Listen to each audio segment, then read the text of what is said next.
Welcome back to Forbidden Knowledge News. I'm your host, Chris Matthew, and tonight I'd like to welcome an awesome author, an amazing researcher of ancient history, ancient cuneiform writings, Gerald Clark. How you doing tonight, Gerald? I'm doing good, Chris. It's really great to be with you Yes. on our restart. We're gonna get it tonight, though. I can just tell. Hopefully tonight we'll be able to get it done. They attacked us last time, so positive vibes tonight. So let's start over. Let's start with your background again. Tell us what brought you down this path. Well, I guess that path started in about 2002. I'd never really been interested in history. I was doing some international travel. I got exposed to some people in Turkey that knew a lot about their culture, and I didn't know anything about it. And they knew a lot about us too. We were such a young country to them that we didn't really have a history that was significant, right? So I was sitting in this little restaurant, and I don't know if I've told the story, but and it was in the hills just north of Bursa, Inigal, Turkey, with my client there, and we were working together, and we were having dinner, and they were talking about some history, and I felt about, I don't know, Chris, about like that big, because these were important people to me, and I realized I wasn't interested in history. I was a hardcore engineer at the time, and it woke me up to start looking at the symbolism and what things mean. And the first thing I did was went to try to figure out a few things about their culture so I could share it with them next time I was over there, so that I didn't look like somebody who was really not respectful of their conditions, their culture, about their history. And that led me to, I guess, looking into writing a book on ancient technology. I was a technologist, so one thing led to another, and I realized everybody looks at Baalbek, Lebanon with the trilithon stones, or elsewhere where there's large blocks that we can't even move with our modern equipment today, and it makes you go, huh? We thought we were the penultimate of evolution, and we had the smartest and everything. We're the most technical. Well, there are things in our culture that we still don't know how to do that they did in past cultures. And that, as an engineer, to me was like, okay, that's a hard, tangible thing. There's something there, some technology that they had that we didn't have. And I think a lot of people are curious about that. So that kind of got me started, and one thing led to another. And I ran into all the writings that other people had done about our ancient past and started perusing through that. And I realized, well, if you can find the oldest writing, at least that we have, that doesn't mean it's the oldest. Start from there and see, what they had to say from their perspective. Get it firsthand, not through filtered through culture. And that led me to the Sumer documents, the cuneiform documents. And the reason that happened is I was exposed to George Smith and his writings early on in my research, and realized this guy in 1870 or so was a preeminent archaeologist at the British Museum, was traveling back and forth to Iraq, this ancient area where they were finding this stuff.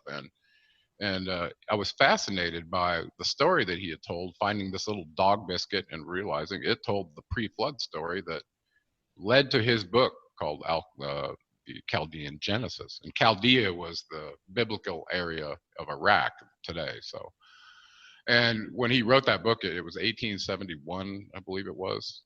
It was, it was fully academic from the standpoint that I needed to see it from. And that led me to go, okay, well, maybe they didn't know everything about translating and all that back in 1871, even though they said they found dictionaries and symbol libraries and all of the things, they didn't find just some scattered records. They found whole libraries of stuff at Ashurbanipal's temple in Nineveh. So, and one thing led to another, and I started getting really drawn into that story because there was a nugget of truth there for me, and it made me start looking into whether what the Sumerians wrote could possibly be true, even though we treated it as a myth, right? Like we do the Greeks and everyone else, right? There's what we believe, and then the people that we conquered, what they believed was a myth, right? That's how it is. Yeah. And so I guess in about 2002 or so, I seriously started sitting down and gathering some research. And I started putting it together. And by 2004, I was writing my first book, The Anunnaki of Nibiru. In the background, I was an engineer still involved in venture-funded firms, where there are board meetings and other constraints that don't really allow you to ever talk about things outside of business for real, you know. I mean, some people would flippantly talk about it, but for instance, I was working, so you know the scenario. Number one, about 2004, the Ancient Alien series had not come out yet. Remember that? That came out in 2009. And so they weren't really talking about the Anunnaki. There were only a couple of people that were really getting lambasted about this point, and it was kind of a dangerous thing to talk about. Funny thing, Chris, I know I'm being kind of monologue-ish here, but I was at a restaurant in San Diego the first time I realized there were other people who thought about this crazy stuff other than me. And I was at this, and it turned out to be, it wasn't anybody from my company. It was a salesman for one of the tech products that we used in design software, was visiting me at lunch because, you know, I was part of their account. Anyway, so I had a scribed out genealogy table on, I don't know, the paper was about this wide, and it was like cardboard, you know, pretty firm paper. And I had taped together about 6 sections of it when I was putting together all these names from the Sumer account. And I had this thing tucked up, folded up in my carry bag that, you know, you run around with an engineer like that, or your little shoulder bag. And I had it in there, and just out of the blue, and I wasn't talking about this at all, this guy started talking about something about our ancient history and what he discovered and blah, blah, blah. And I looked at him and I was like, wow, I can't believe this conversation's happening. You know, it wasn't on the job site. It was out at a restaurant close by where everybody went to lunch. And I pulled that genealogy table out. I said, you know, I've been thinking about this stuff too. As a matter of fact, I think I'm going to write a book. That was the first time it ever occurred to me that that's what I was doing. And you gotta love those amazing synchronicities. Right. So it just pulled me in, like, I didn't decide that that's what I wanted to do. It just happened that way, right? So as I got deep into researching the Anunnaki of Nibiru, I realized that the stuff in there affected what we were experiencing in our modern culture and control structures, and it went way back in the past, you know. And everybody's like, "Whoa, are the Anunnaki coming back?" And I was like, in my head, I'm like, do you think they ever left? You know, what makes you think they left? Who told you that? Like that.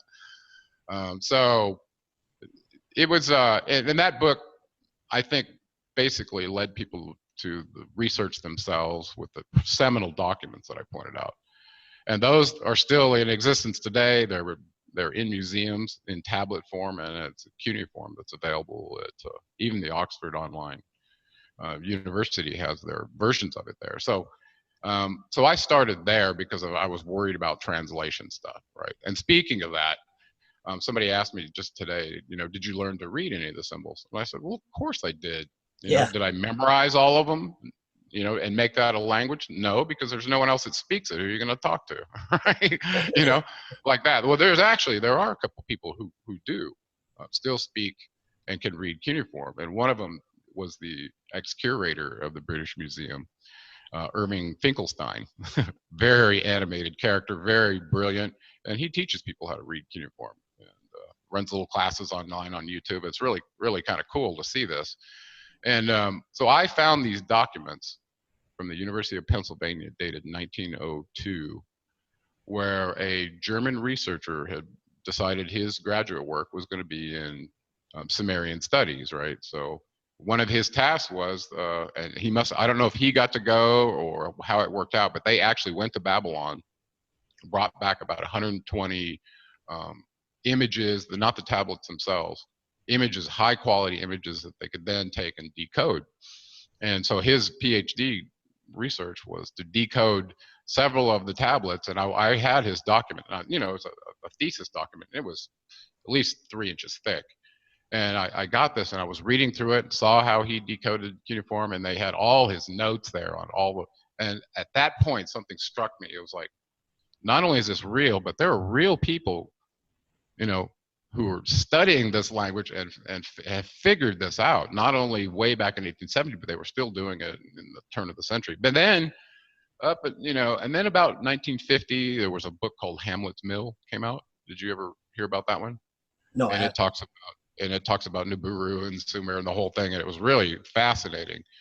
But there was a quiet period where there wasn't much said from like the 1950s up until, I don't know, around the time of Eric von Daniken's period with Chariot of the Gods. Remember that one? So it was Yes. he was one of the early ones that was talking about this.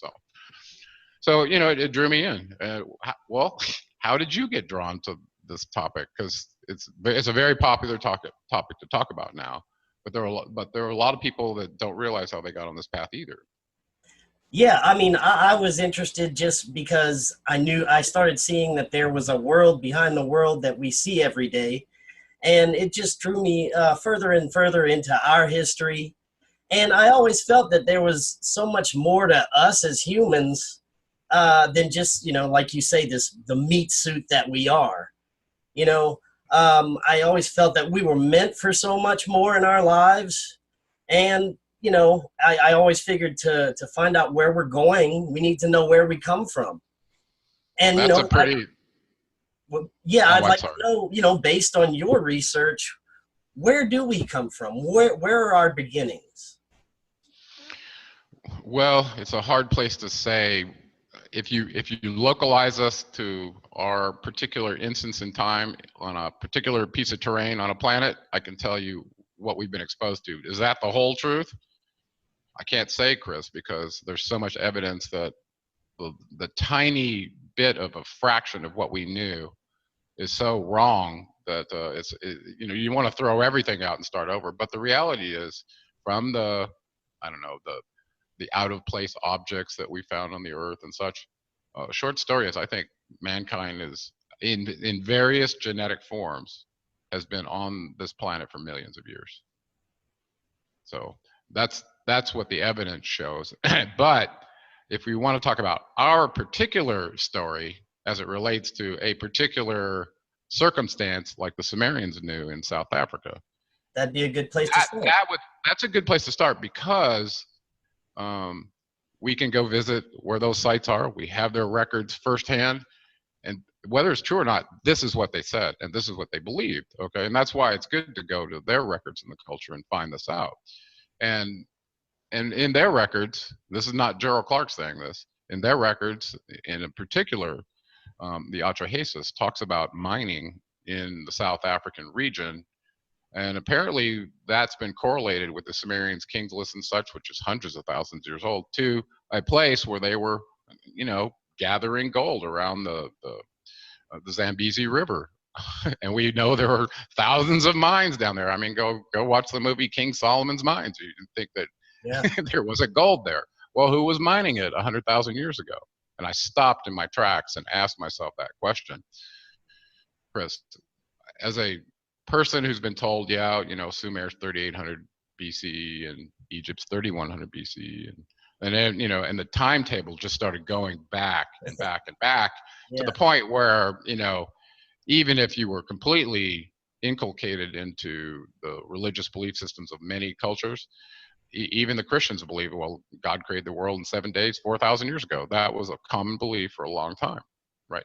And so all of a sudden, all of this cultural lies and morass is lifting the veil with physical evidence that is repeatable all around the world. So you're forced to face the truth ultimately, and one of those truths is that maybe the Sumerians, who said that a race of very advanced beings that were visiting the earth created them through a genetic hybrid experiment in South Africa in order to replace miners who they had already working. And this is exactly what it says in the Atrahasis account. And they name names and they name people on the councils. And the bottom line is they messed around with genetics. They were very advanced. And this isn't the first time they've done this in the colonization of another planet to create a hybrid force to work for them. We just happen to be just now, Chris, figuring out that we are the indigenous population that was invaded by an advanced species, like what happened in every encounter in Guns, Germs, and Steel by Professor Diamond. When advanced meets primitive, the relationships get formed, and if somebody's on the outside looking in, they would go, well, you enslaved them, okay? Right, so it was slavery. So this brings up a really, really strong issue for us.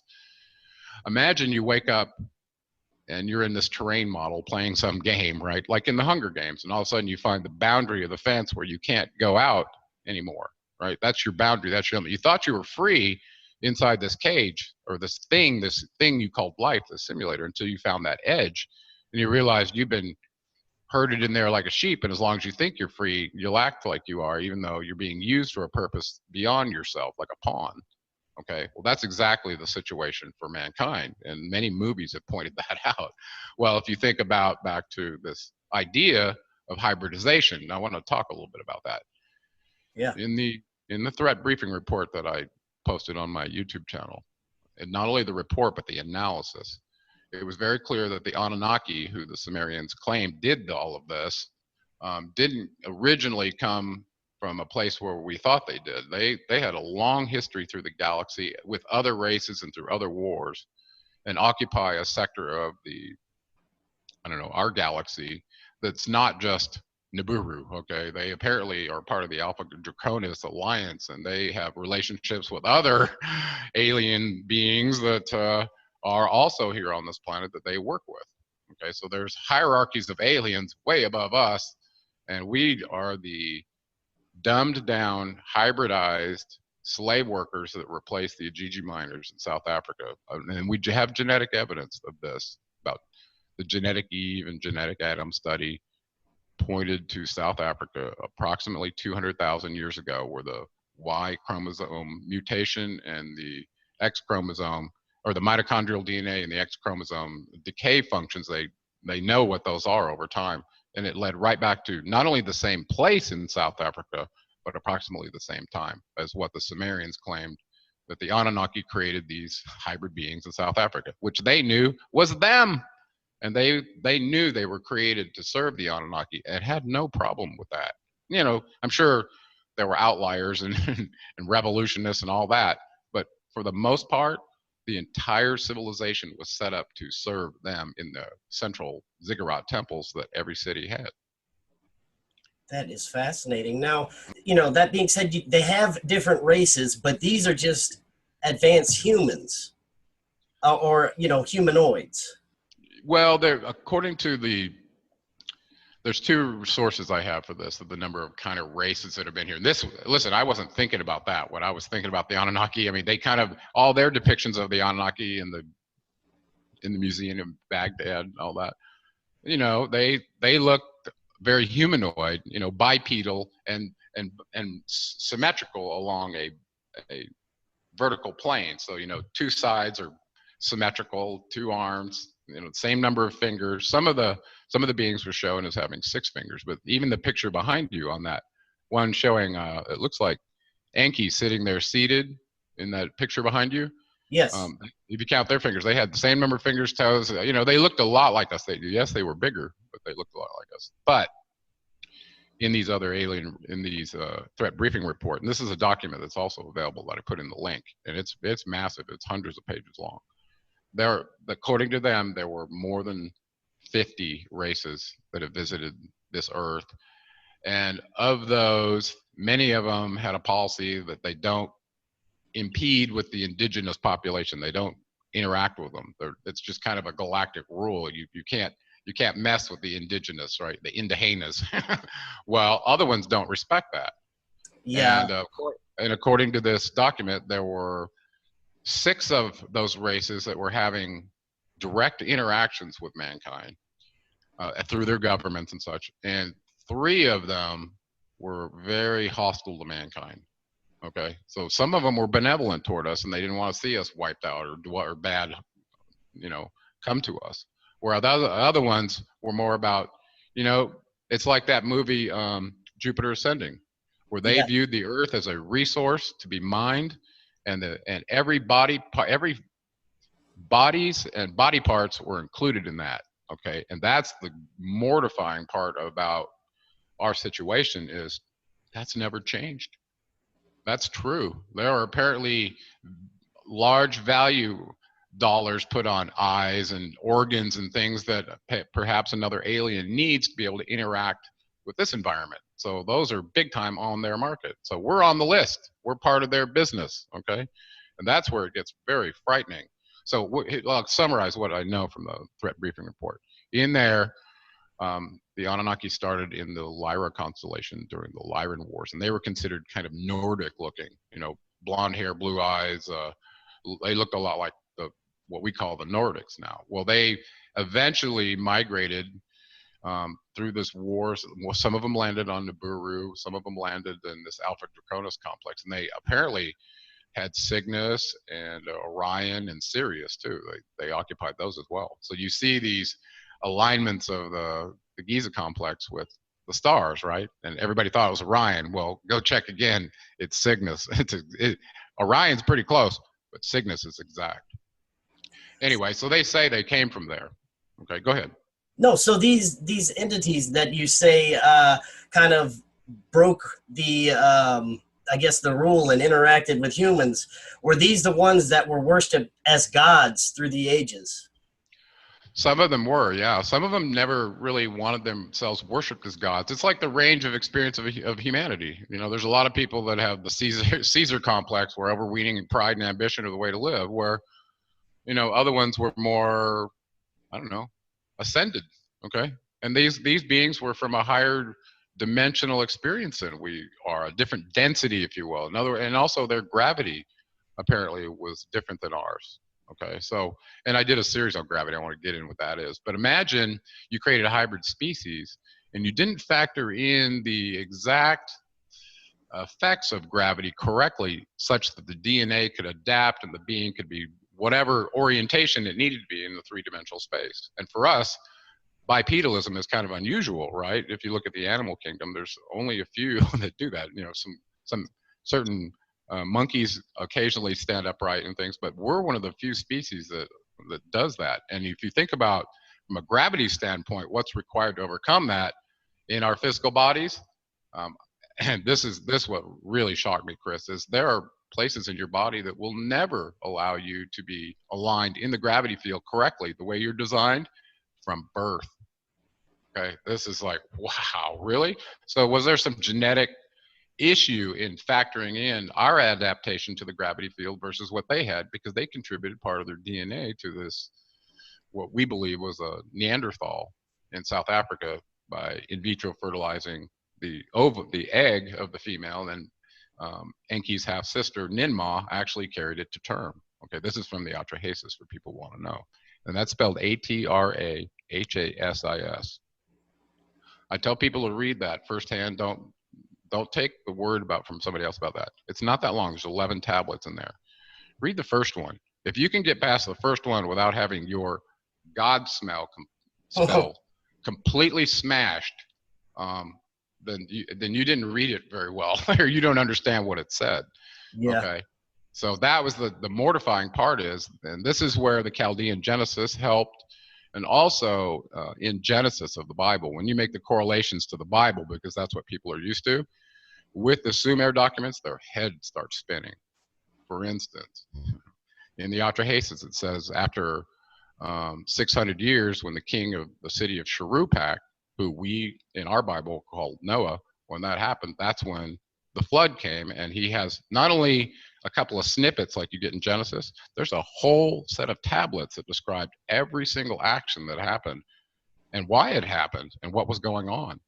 That account is absolutely mortifying, Chris. I mean, yes, you could find out today that perhaps some nefarious agents that were running PSYOPs committed 9/11, since it was yesterday, memorializing that. Yeah. And my condolences to everyone that was affected by Definitely. That. Okay, but when those people found out that this wasn't an accident, that it wasn't what they were told, that there were insiders that did this, and they lose confidence in the people that are governing them, well, that's horrible, okay? And it happened a long time ago in 2001, right? Well, imagine you're a civilization that's been spawned by these Anunnaki, you're slaving away in the mines and so on, and after 600 years, there's so many of you that they decide to get rid of you. I mean, think about that right now, okay? In 200 years of U.S. history, they've produced, what do we have a population, 300 million or so? Yeah. Minus all the people that have died, you know, in wars and all the blah, blah. Okay, 300 million. How many could you have in 600 years? See what I'm saying? And yeah, they probably didn't live as long, blah, blah, but they also didn't have family planning things like we have now. So they could have had a lot of people in 600 years from this hybrid experiment is what I talk about. And so when you read in there that one of the highest ranking ones was tired of the noise that they were causing, noisy hybrids that we created with lower consciousness, he complained about them being outside his temple, drinking out of the puddles on the ground like animals. Okay, that's what we're talking about here. These how the hybrids were acting according to, you know, this being on the council. And that activity, or that dissatisfaction with this hybrid led to the Anunnaki calling a council meeting in the Atrahasis account. This isn't according to Gerald Clark, that's what it says. And they decided they were going to replace their miners inside the gold mines with these hybrid beings that they had created. And so ultimately, some of them got brought up to Mesopotamia to be in Enlil's territory. That's where his area was. And he was the one complaining about them making noise. And so when they got this council together and decided, okay, we got to cull this population. As a matter of fact, Enlil I don't think he wanted any of them ever. You know, he didn't want this genetic species that his brother had created, contributed his DNA to be a preeminent force that could threaten him. I think as a commander, that would be what I would think. Did you have something you wanted to say? Oh no, I was going to say that. I mean, and we've seen, it seems a lot of these, what you would say, resets over our history, where great cataclysms just pretty much wiped out everything and lost all the evidence of what was previously happened.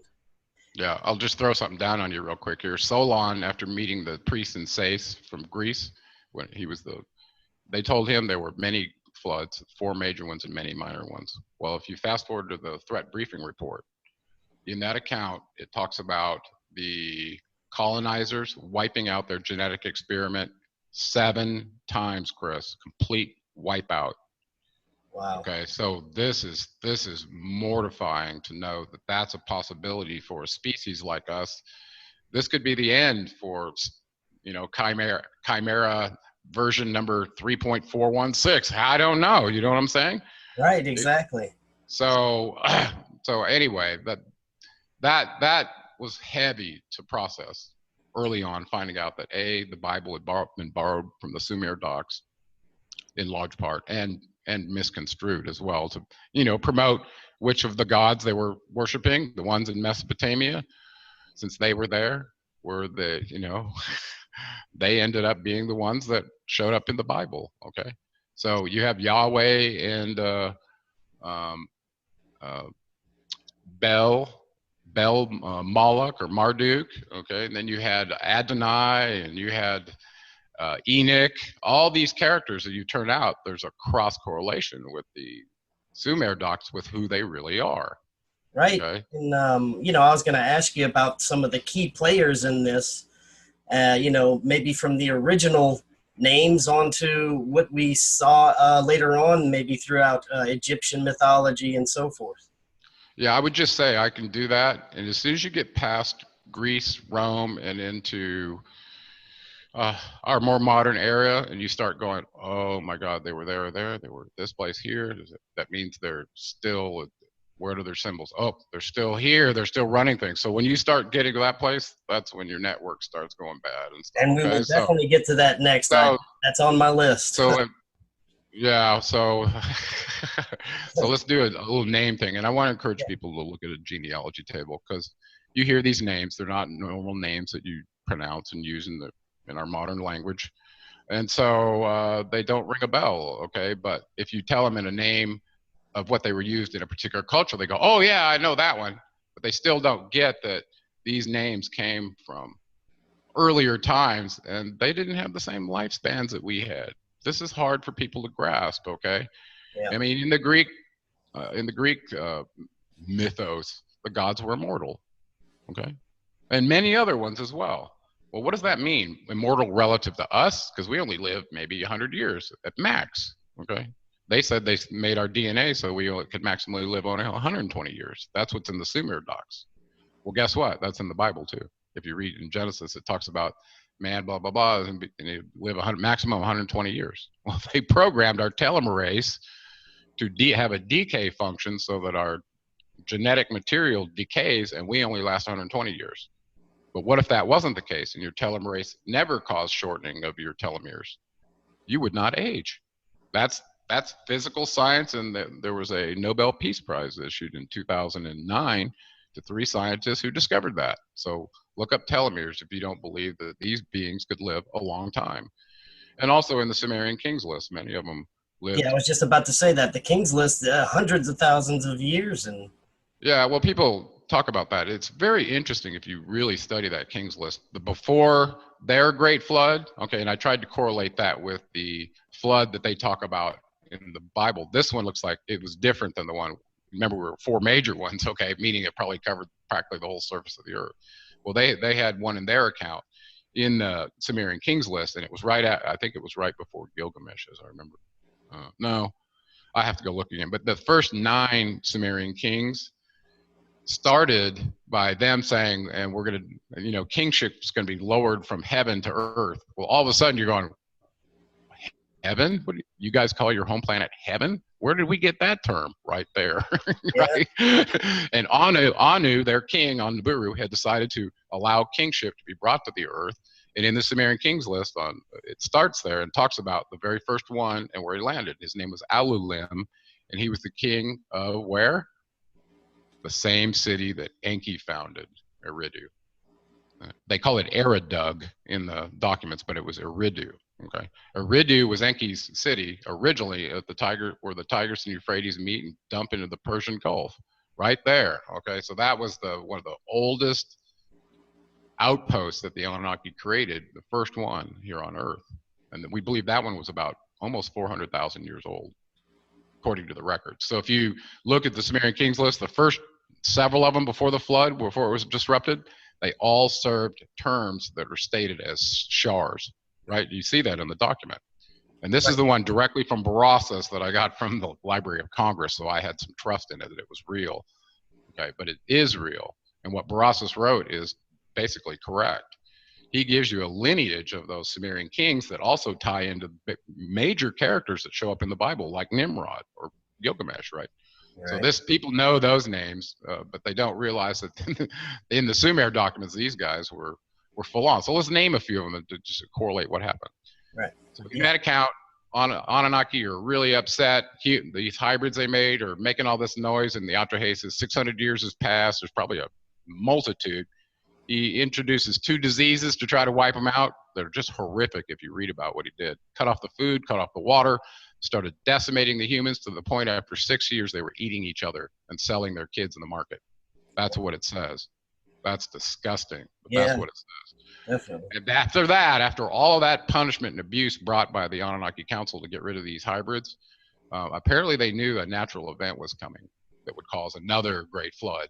And time to them is very different than it is for us. So 1 year for them is 3,600 years to us, according to their scale, okay? So a shar is 3,600 years. And their kingship terms on the king's list were recorded in shars.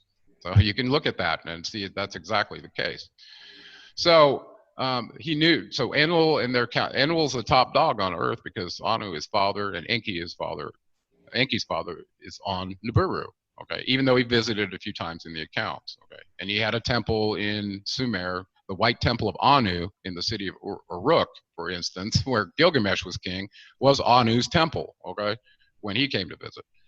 So we had Anu the father, we had Enki, the firstborn son, the scientist. We had Enlil, the second-born son of his half sister. Okay, his half sister's name was Ki Irash, Anu's. That offspring meant because of their rules, he was in line to rule. So Enlil was the younger brother, even though he ended up being the commander. Okay, so Enki came to the earth first, about 450,000 years ago, looking for materials and resources, another planet to colonize, right? If you read the Enuma Elish, okay, it talks about the tablets of destiny. These belong to Enki, okay?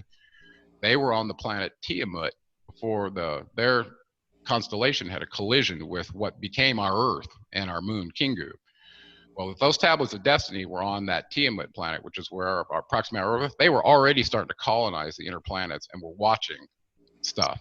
Okay, so the idea that they came back to a planet that reaggregated and became our Earth, where the planet or where the tablets of destiny belonging to Enki were held, that goes back to the Sumer docs as well, because Enki was the holder of these civilizing tablets. Maybe they were optical discs that run on Blu-ray. I don't know, Chris. Yeah. Yeah. But they had the aspects for rolling out civilization to civilize places, okay? And he was in control of those. So there's a direct connection with Enki and the tablets of destiny and our destiny because of that. So Anu, Enki, Enlil, let's not leave out Ninmah, okay?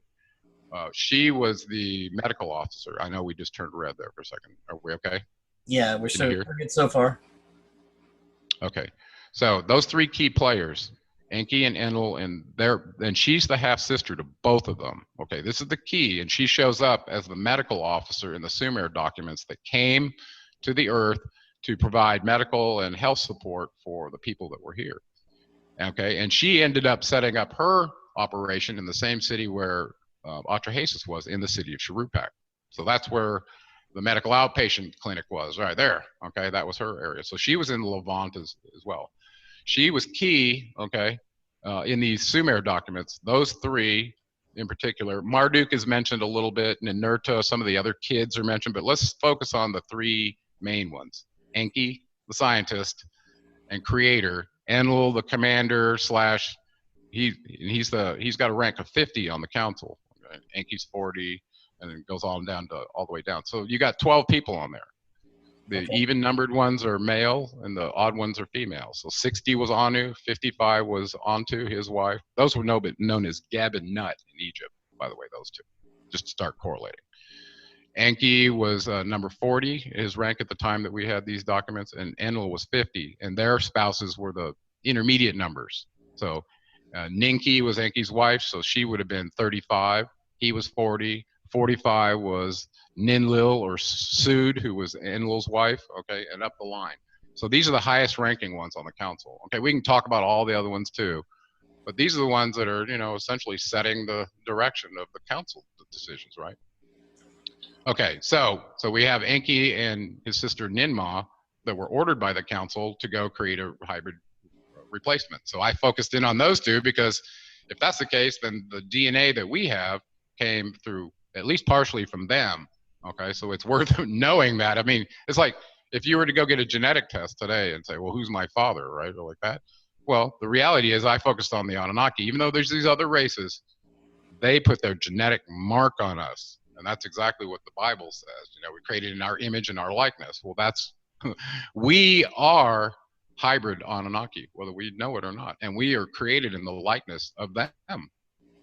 Okay? Not some reptilian looking thing or anything else. We were created in the likeness of them. And that picture directly behind you with Enki sitting there. Yes. His DNA is who you were created after the likeness of. And Ninmah, who is known as Belet Ili, the womb goddess, known as Isis in Egypt. Okay, she had many, many names. Okay, but she is a key seminal character because she was the half sister to both of them, meaning she could produce the offspring kings that would be on the throne. You had to have an offspring from your half sister in order for this to be real, not your wife. That's their rules, and it had to do with preservation of mitochondrial DNA. Now it seems which the female contributes in the process. It seems that of the two brothers, Enlil and Enki, that Enki seems to be the more compassionate. Would you agree with that? Enki was Prometheus. So when you see that movie, that, you know, he realized what circumstance, you know, and yes, he may have been, and I wrote about this in my screenplay, by the way. This is a really deep issue. What is our genetic creator's relationship to us? Now let's play a little mind game, Chris. If you knew the scientist who first genetically caused a cloning of Dolly the sheep, and he actually did it to a human, and that human was you, and you grew up and found that out, and found out, well, he's done this for millions of other people too, not just me. So I got a daddy complex now because you know it's like you know, it created me. It doesn't even care, right? Or it doesn't seem to. That's the thing. You know, this is the thing we project onto the Anunnaki, by the way, with all these archetypes. And so, would you worship this being like the Sumerians did and go, well, it created us, so we got to serve them, bring them food, bathe them, clothe them, do whatever they want, right? Like they did then. Or, you're kind of in a quandary on how to deal with this. Now, for instance, if you found out this scientist who did dolly the sheep was the one who created you, and at this point, would you go, I really hate you for what you did to me. You gave me a genetic hybrid that's a subset of your DNA. I'm not full on, and at this point, it's like the Native American discussion of the rabbit and the hare, or then the tortoise having a discussion about, well, you were made so capable and you're fast. So we start comparing, right? Well, I don't have the IQ that you do, all this stuff that comes up. And this created a real mental issue for me, and realizing that you could play victim and go, well, we were enslaved, we were treated to this and da. But at the same time, this is where it gets really deep, Chris, is the concept of what we term slavery. Okay, and Enki wrote some about this because he knew that galactically jump-starting a species by millions of years and putting their mark on them has some consequences relative to the development of consciousness that is universal, not just in our species. Okay, we're all on a path back to discovery of who the source is and where we are. And you opened this discussion about saying essentially that we're all on a truth quest when you find out what's really going on. Because if you're not half crazed in the head and realizing that everything you've been told is a lie and you want to know the truth, you haven't figured it out yet. That, or you've stuck your head in the sand and you don't want to know, and you've decided to live in the matrix because it's comfortable. And listen, there's no one that says you need to be pulled out of the matrix and woken up, right? If you're entertained by that and it's not your time to wake up, then have at it, okay? Because we're all eventually on this path back to the source, and this comes from their writings as well. Also, the writings from one of the key players that I left out, who was the other scientist and son of Enki, who was Ningshita Thoth. Ningshita shows up in the accounts, and actually he was a geneticist as well, that apparently was involved in doing the upgrade to the first two beings that they created, the Adapa, and we call them Adam and Eve. Gave them a genetic upgrade so they could procreate. They couldn't procreate as a hybrid when they first made them. This was a real problem. They're trying to meet labor requirements, right? So I was like, oh, we just made them and now they can't reproduce. What are we gonna do? Build them in the lab, so many at a time. They tried that for a while too, and it didn't work. So this Ningshita Thoth character is quite amazing. He turned out to be quite an inspiration to me when I realized there were benevolent ones here that were in affiliation with forces that were much higher than the Anunnaki. Okay, the Anunnaki is a race. I mean, imagine you go up to the place where, there, and it's been mentioned in some of their writings from Thoth that there are civilizations on other planets that have actually evolved to the place where they don't need to toil. They create everything from thought and manifest it for their reality.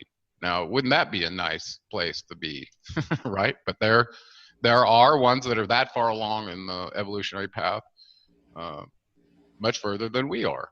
So this concept of slavery, I want you to tell me what your thoughts about are when you discovered that possibly what the Sumerians are saying is true and that it applies to you. Well, go ahead. That's very interesting that you say that, because I was just thinking about that as you were speaking. The more you look into it, basically everything that we've learned in our history is a lie. Our politics is not real. The right wing, left wing, it's all under the same control. And I started seeing this control in everything, in the food we eat, in the air we breathe, in the shows we watch on TV. And it just became more and more obvious that there was this underlying control. And it's funny that you said matrix, because, it does feel like we are in some kind of matrix. And I wanted to ask you about the construction of this. And was this always what we were designed to be in? is this sort of prison planet matrix? Well, you you bring up a really interesting question, and this comes from some of the writings from John Peniel in the Lost Teachings of Atlantis, by the way. So this isn't from Gerald Clark making this up, okay? I as a scientist in jail, I'll usually give you a reference where I found this, okay? Now you can go look at it yourself and decide if it's true. In the Lost Teachings of Atlantis, there was a history of Atlantis given by John Peniel from his master teacher in a Tibetan monastery, okay? This goes way back, and there's only a few of these in the world, and they don't talk about this. And this is a really great history, and it correlated a lot with the history from Thoth in the Emerald Tablets and several other locations about what really happened. How did this enslavement really get started here on this planet? Apparently, it goes back a long time, a long, long time. So in that story, and I'm going to try to summarize this the best I can, and I think it's important to know this because of the dimensional boundaries and everything that gets crossed here. Apparently, there were beings that were affiliated with Thoth's group long before Atlantis when they came here. And they were so advanced that they didn't even have to take on a form, a body form, unless they wanted to. And part of their trip was going to different dimensions and times and locations and trying on the material forms of what they could instantiate there to have that experience. They were having, I don't know, kind of like a VR, virtual reality experience like we try to do in games and such. They were doing this by having material instances of themselves show up on various planets. The ones that came to the Earth and did that took on various forms, according to this writing. They took on animal forms and all different kinds of forms, okay? And their consciousness could be in that, even though they look like an animal, they were actually a very advanced being just having that experience in that form. What they didn't count on was by materializing into a certain dimension as that form, that they would get possibly entrapped in that form and could not get back to the place where they were not an instance of material, okay? So back to the source place where they were. They didn't know in their dabbling that this could happen, okay?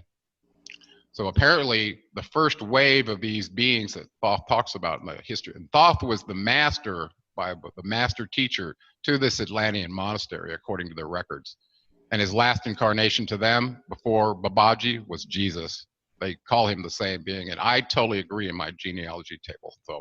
So for those of you who want to know, I believe that Thoth Ningshita is the Jesus archetype, and he was more than, I don't know, probably 500 archetypes and incarnations in our experience when you look in the incarnations of the Buddha. He's talking about 500 of them. Well, you know, Thoth talks about descending into the halls of Manti over 1,000 times to reincarnate to be here in this experience for us every 100 years.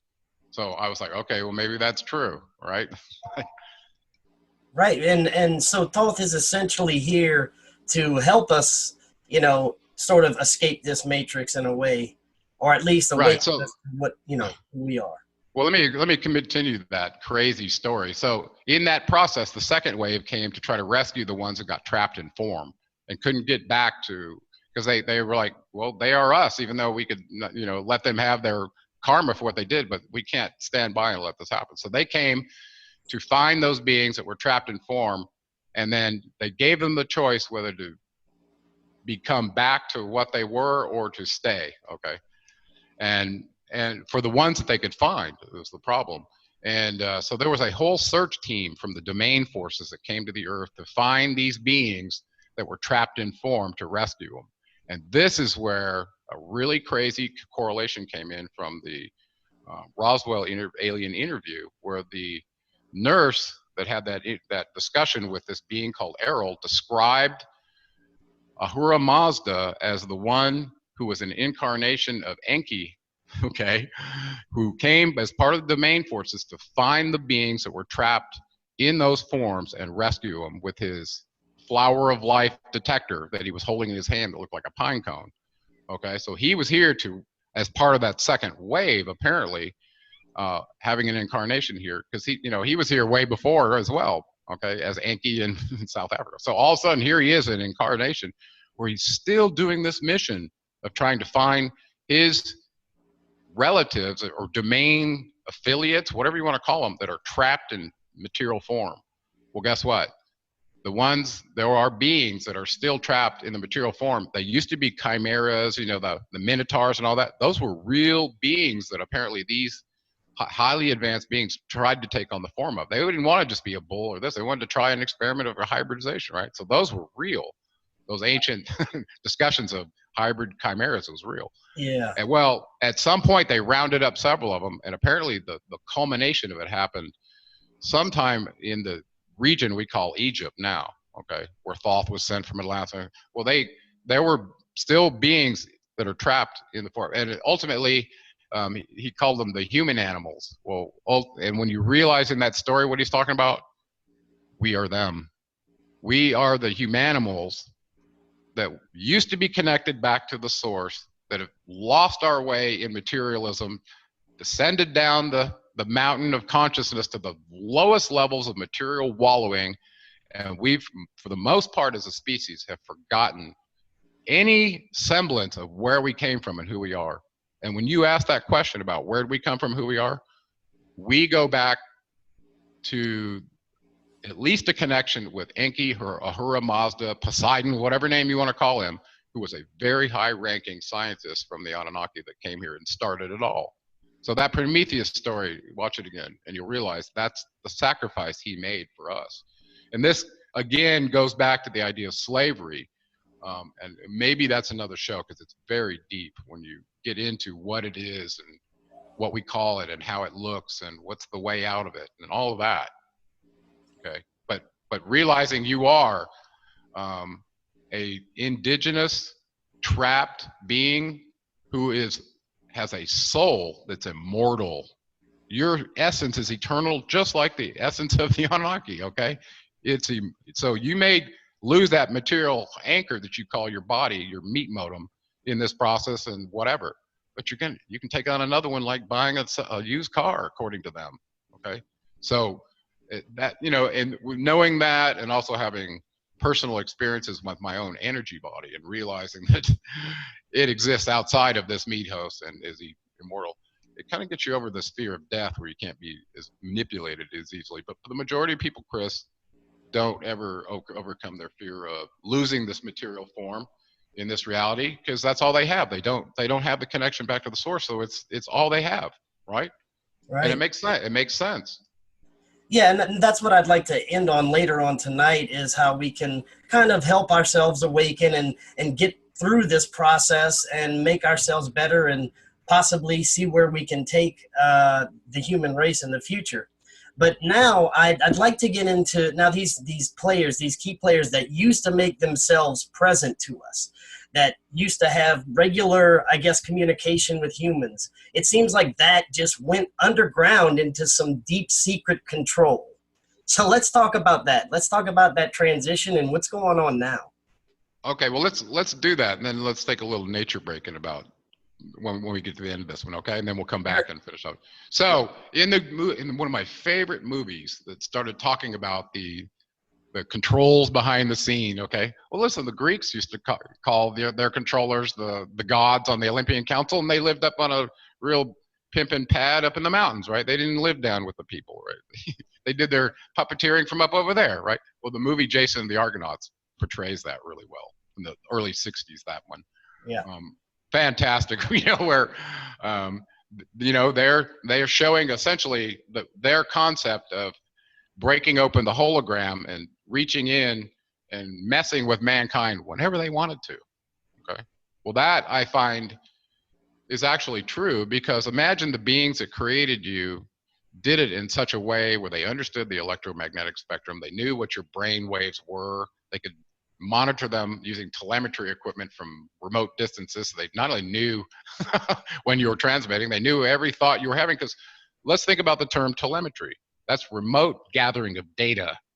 Okay, we do this with satellites and things like that we can't actually physically be there. We get remote telemetry data from it. How's the health of it? Blah, blah. Well, as a meat modem with 5 senses that can transmit everything that you perceive and gets turned into a thought, they can monitor that.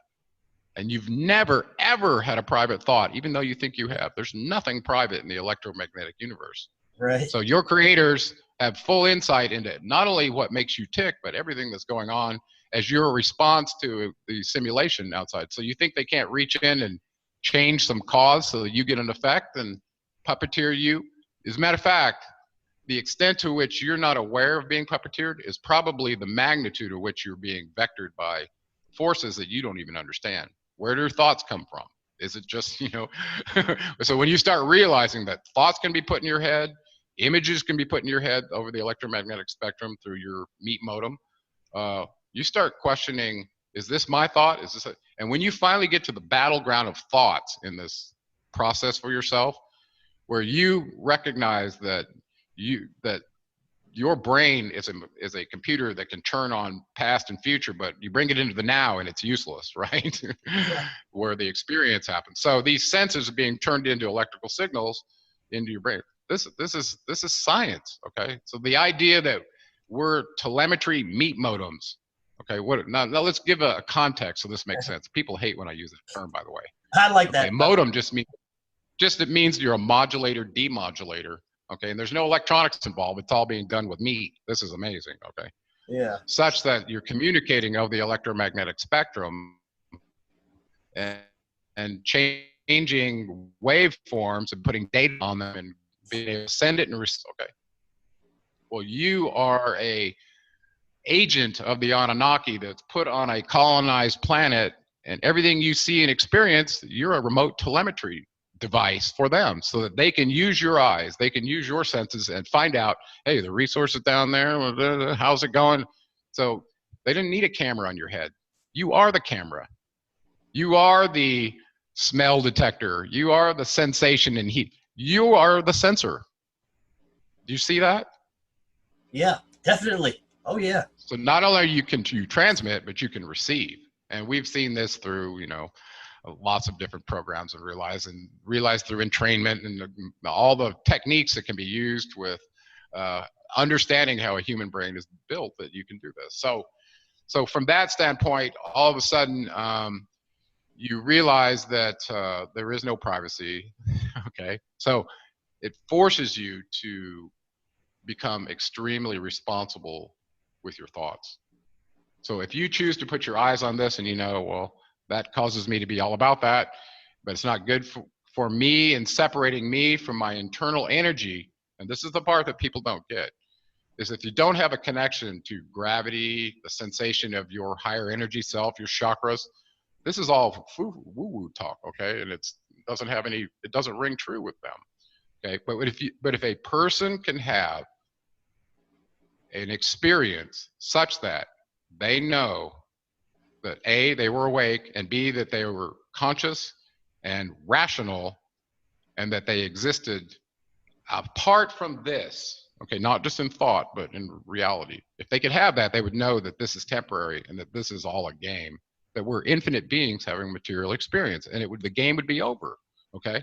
And the material lesson simulator would change at that point for that person, because they're not going to treat their material the same way, because it's like, don't codify it, pacify it, try to keep it from aging, all that other stuff. It's a transient material thing, and it's only a vessel for you to have this experience to evolve your consciousness, which is eternal. So how do you convince somebody of that? Unless they can distinguish, and the Thoth tells you this in Emerald Tablets, if you can distinguish yourself from your not self, then you're on the pathway to discovering who you really are. Okay, not the name you were given, not the job you're doing, not the skills that you have, none of that. That's not who you are. That's what you do, and you think that's who you are because that's your ego response to your perceptions through your sensors. Okay, what you experience is not who you are. Who you really are, in essence, from that standpoint, it's how you respond to things, knowing what you are. So your response is far more important than than anything, because that's where you have an opportunity to exercise your character and your learnings. Did you learn good to overcome your 7 vices? So ultimately, I see the simulator as an intentional simulation a holographic reality, if you will. Listen, you can see that now. If you can do this through this controlled media and present it to people, you control the mindset and what they think. Well, that's a communicated reality that is virtual, that's not real as well. And if that's got in the hands of a few small people, they're creating the simulation reality for the rest of the people. Well, that's no different than what was going on in the Hunger Games in the game room, where the game master was setting out this thing for blah, blah, blah, blah, for the heroes to try and create scenarios where they culled themselves because they didn't want to do it, right? The heroes are the ones that raise people up to rebel against the authorities, right? So if you put them in competition to wipe each other out, then, hey, we don't have to do it, right? And that still goes on today, too. Yeah, and I wanna talk about that. If you want to take a quick pause here, and then we can start talking about we should come back to the underground bunker thing, what you were talking about there. We should go back to the simulation room just for a minute before we lose that, because there's some good stuff there. Okay. All right, very good. We'll pause for a minute, and we'll come right back. Okay, sounds great. All right. Okay. All right, well, welcome back. We were talking about the control that's going on today. Now, let's get into that a little bit how the structure is set up, and what are we looking at going into the future? Okay. Well, this one's going to take a little bit of a dive back in history, and I'm going to try and do it kind of quick because, like I said in the beginning of the show, if you start talking about what's going on now and where they are and blah, blah, blah, there's a good reason why I live in the circumstances I do. It wasn't by choice. Okay. Anyway, so let's do this. Okay. Going back in history to about the time of the Pyramid Wars. Okay. This is where Marduk in Babylon is stationed, and he's not supposed to be there, the son of Enki. He's the firstborn son of Enki. He decided to be in Babylon and set up the gateway to the gods, which meant a space facility inside of Enlil's territory, which was given to him by Anu. Okay, this is recorded in the Atrahasis, by the way, which territories were given to who. Enki had Africa, and for now, what's important is Enlil owned all of Mesopotamia. Even though Enki had his Eridu temple there, he got to keep that, but that was not his domain anymore. Marduk, his son, had no business being up there, and he went to war with Yahweh, Enlil. Okay. Yahweh, as you know, was the God of the Torah, of the first 5 books of Moses. Okay, and the Jewish nation was recruited by Enlil to be his chosen people to do his bidding. Okay, and they believed they were the chosen people of God, right? For that reason. Well, around 2000 BCE, in the wars between Enlil and Marduk actually prevailed and became the head of the Anunnaki Council of rank of 50. And the 50 names of Marduk were read every spring in Babylon because of that. So he was the top dog on this planet at that time. Okay, and Yahweh Enlil did not go away. Okay, that, by the way, he was Zeus in Greece, and his arch nemesis Poseidon was his half brother Enki. So Enki and Zeus, or Poseidon and Zeus, were Enki and Enlil. Okay, so let's go back to the Marduk conflict. Okay, so when he rose to ascendancy, you realize in the wars between Babylon and Jerusalem that much of the populace, the skilled populace of Jerusalem, was taken captivity in Babylon. And if you count the duration they were there, some people disagree with this, but it's approximately 1,600 years. That's a long time to have exposure to a culture and not take it on. So the priests of the were also taken captivity from Jerusalem into Babylon, where they, for the first time, got exposed to these Sumer documents and the writings of the Anunnaki, from which they created their Hebrew account of the Sumer documents. So that is historically accurate. And for people who want to dig into that side from the religious side and go at it that way versus coming from the Sumer docs leading up to where that translation happened, I recommend looking into Mauro Bellino's work. And he did a free PDF in English. It was something to the effect of the last book you'll ever read about the Bible, was something like that title. And I have links on my website for that. Anyway, so the control structure, let's not lose sight of this. Marduk, as his preeminence, basically had it in his mind that he needed to route the headquarters for Enlil, which used to be Nippur, where they ran their mission control centers and all the aircraft landing and taking off from Sapar, which they called their spaceport. That moved higher to higher ground after one of the floods. And Yahweh Enlil's headquarters became Jerusalem in the documents, okay? So Enlil was there. Well, Marduk, basically through time in his, I don't know, strategic plans of having every possibility covered.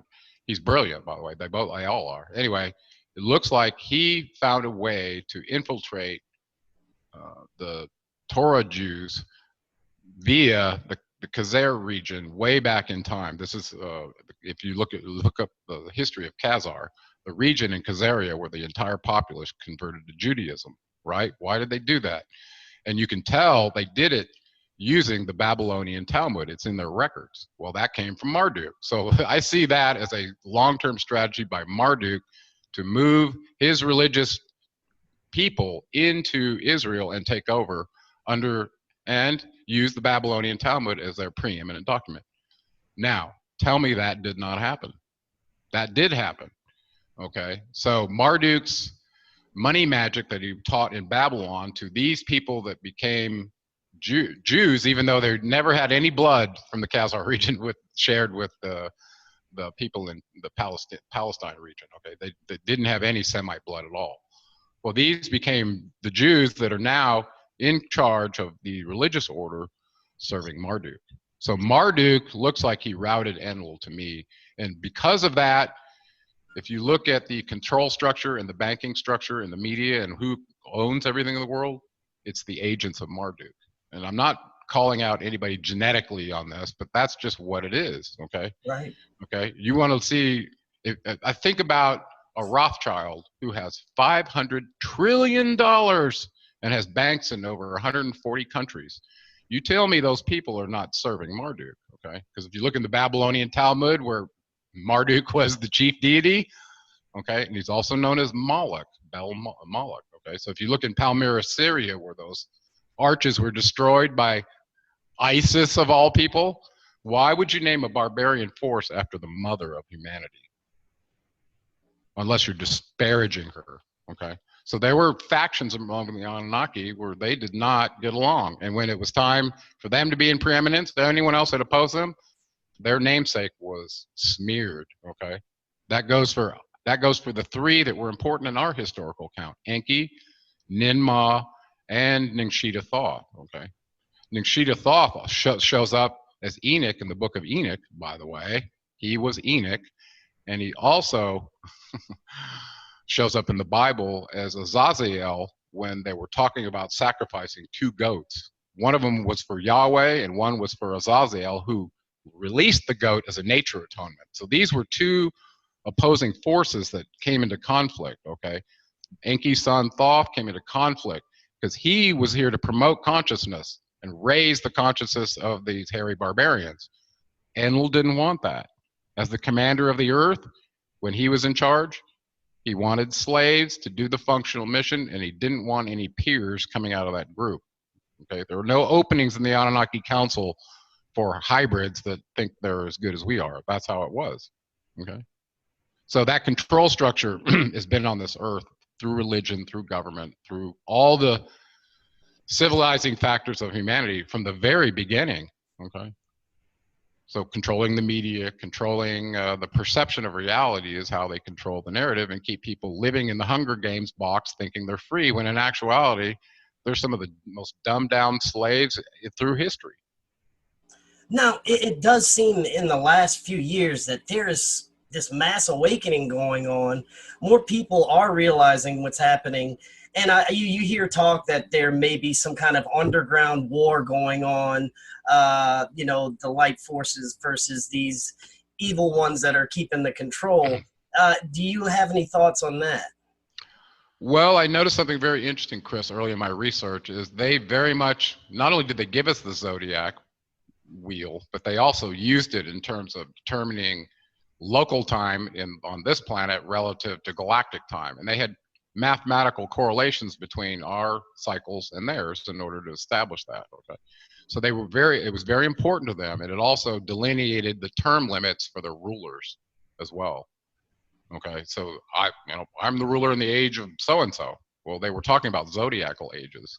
Okay, so every zodiacal house change, there's a possibility that you could see, and this is about 2,000 years. Okay? If you use the equivalent model, it's 2160. It's 72 degrees times 30 degrees in a slice of the house, right? So there's 30 degrees sliced up in 12 segments to create the zodiacal wheel in the equivalence model. But that became an issue between Marduk when he was asserting himself and determining what the right time was in the age, right? So this is where all the archaeoastronomy comes in. And so there's another transit model that's called the actual transit, which the Hindus use. So so the zodiacal times can change per house. Well, if that's the case, I did this to go back and see if what Thoth said was true in the Emerald Tablets relative to when he built the Giza complex. And he tells you in the history of those tablets that after ruling Egypt for 16,000 years, blah, blah, blah, and he left Atlantis from his father's direction, Enki, 50,000 years ago. You do the math, that was 34,000 years ago, approximately. Well, if you rewind the zodiacal wheel using the non-equivalence house model, you'll land exactly in the house of Leo, right? Which we know the Sphinx is based on a lion, and the face on it, he said, was his. Okay, so Ningshita Thoth's face is on the Sphinx in the age of Leo, but it turns out you got to wind it back twice to get there, not 10,500 years, okay, like several people have done. And they've ignored these writings, even though they looked at the erosion on the Sphinx. Well, maybe it's been here longer than 10,000, we don't know. Okay, well, in the writings, that's what he says. Okay, so let's get back to the control structure. So we're starting to see these factions between the Enlilites and the Enkyites in terms of how they deal with the hybrids that they created. One wanted them to, do the work, but also knew that they were created from an eternal sun soul spirit that could evolve. So they had to take into account this concept of the evolution of consciousness. Okay, and I take you back to the Garden of Eden, where Enlil and Enki were both represented there in the Eridu gardens of, where they were experimenting and looking at these two first hybrids to see if they could procreate. Okay, that's where the story came up, where Enki, being this wise scientist, was saying to one of them, no, if you eat that, it won't kill you. It'll give you an awareness of consciousness like what we have, right? And who decided, no, Yahweh Enlil, God, the God of Moses, told her, no, if you eat that, you will surely die. Right. Right? So one of them was lying. She ate it and she didn't die. She became aware that she was nakedness, representative of a reflective consciousness that comes with intelligence. Okay. Right. So why would you deny that to somebody unless you wanted them to stay a slave? And then complain about them being so barbaric and animalistic that they're drinking out of the puddles in front of your temple naked like animals. Okay, so you can't have it both ways, right? So they were in conflict. So I see the entire game, Chris, as the battle over the control over the evolution of the slave hybrid species consciousness. Because as soon as they wake up, like what's happening right now, this conversation we're having right now, if people realize that you're in a slave box and you've been told you were born in the land of the free and the home of the brave all your life to brainwash you, and you realize this, that's what causes revolutions. And listen, control structures and governing forces that are using you for skilled labor and adding efficiency numbers to how good you get this and do that, they don't want those, because those are very disruptive, and that means they got to put it down. Put down the revolt, right? Over and over and over again. How many times has that happened through history? Okay. Yeah. So they don't want, so you can't have it both ways. You either have to let them govern themselves as free, independent beings, or you keep them dumbed down to where they don't know they're slaves and they think they're, they think they're free. And so that's changing right now, isn't it? And why? Why is it? Well, in that zodiacal wheel, I calculated the age of Pisces, the very beginning of it was at 26 AD.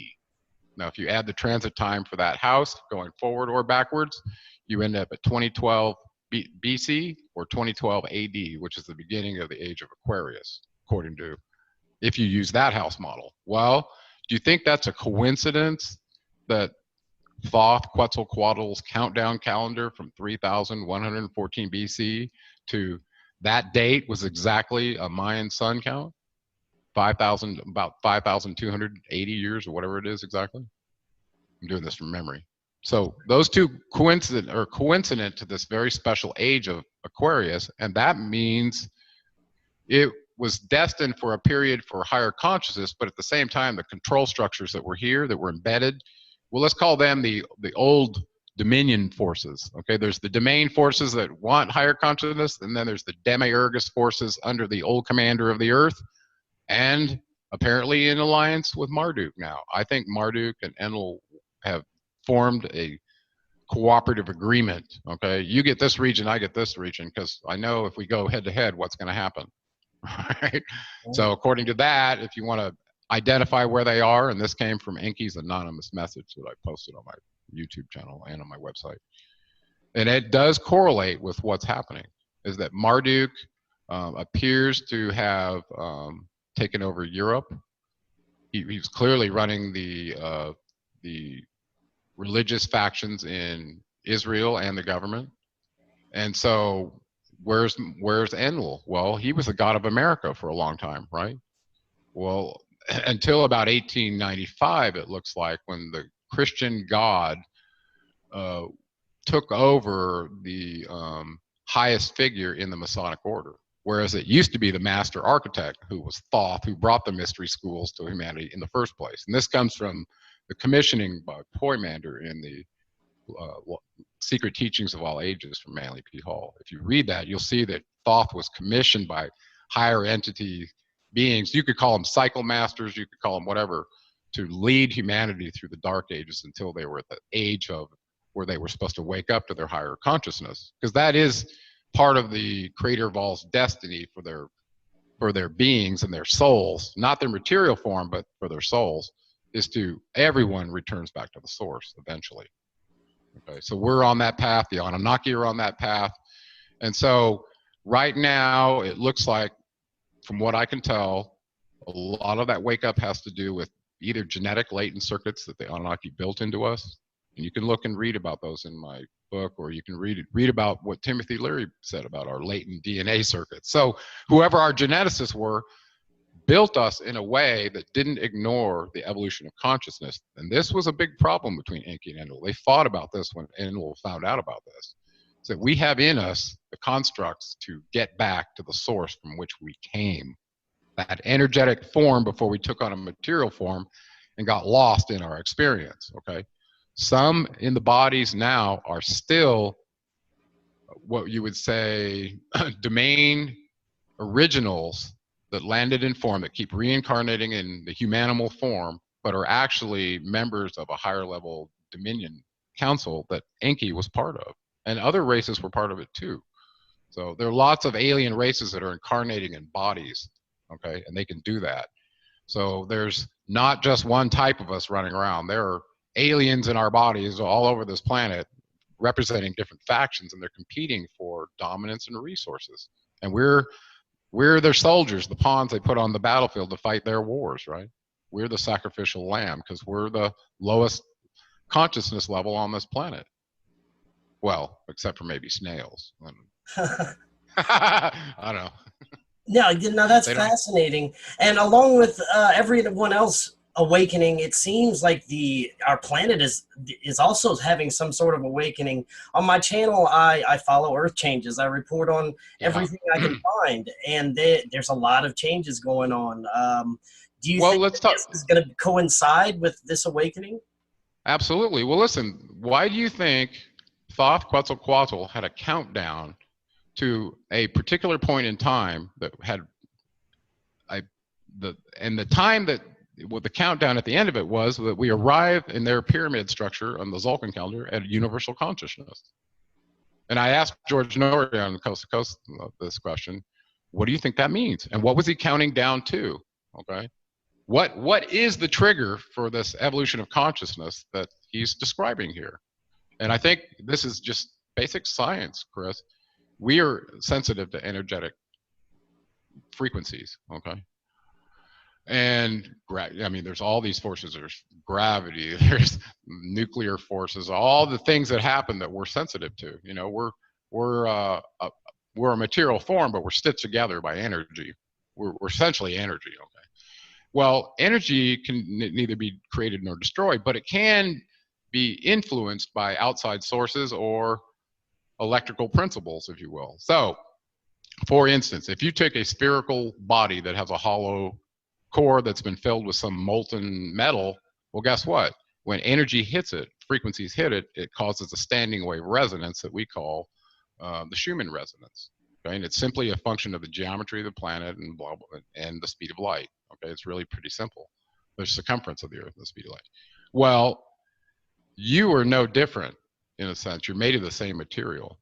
So if you take your body and you expose it to a microwave like you cook your food with, that energy will burn you because you're mostly water. Okay? That frequency is absorbed into water. Well, now let's think about something a little subtle. The sun radiates all energy that creates the electromagnetic spectrum that we regulate life on. All life is dependent on these frequencies from the sun to have form. Okay, there's no sun, you've got a dead planet pretty much. Okay, yeah. And no water. Okay, but you can have sun and still have life, you know, in various forms. But that energy from the sun is key to all life. And so the fact that that was encoded in the Mayan calendar and they termed it in periods of suns, well, what were they talking about? So in their ball game, the Mayans represented allegorically what happened when we reach this countdown point of universal consciousness, and it's a repeating cycle, right? Their calendar's repeating, just like the Hindu cycles are. That what is that event? Well, he told them what it was. Our solar system goes through the dark rift. That's what they believed. Well, what's the dark rift? That's the galactic equator, the center of our equator. Okay, the equator or the middle plane of our galaxy. Why? Because if you look at it, it looks like a spiral nebula from Hubble telescope, right? And it's a spinning mass around a center that has little arms out of it that little planets are swinging around with it, and they are undulating up and down through the galactic center because the galaxy itself is wobbling slightly. And so as it wobbles, everything that's being drugged through it eventually wobbles back and through the galactic center. Well, that's where all the aggregated energy happens to be, is at the galactic center. It gets attracted there, right? And many bodies and gases and materials get attracted there. That's why if you look at it, it's not a sphere, it's a flat kind of nebula that's spinning with everything at the middle, essentially. And right at the very middle is the strongest gradient force of this energy. And our solar system passes through that repeatedly every approximately 13,000 years. So they had established what they call a great year, which was the time period to transit from one end of that wobble to the other end. And that takes 25,920 years. Take half of that, that's the time when you're going to pass through the center. And this was encoded in the calendar. Because Thoth knew, Quetzalcoatl knew that when our meat host with these latent circuits in it get exposed to that energy, whatever the frequencies are or different, or whatever happens to our sun as it passes through there, changes all life. Okay.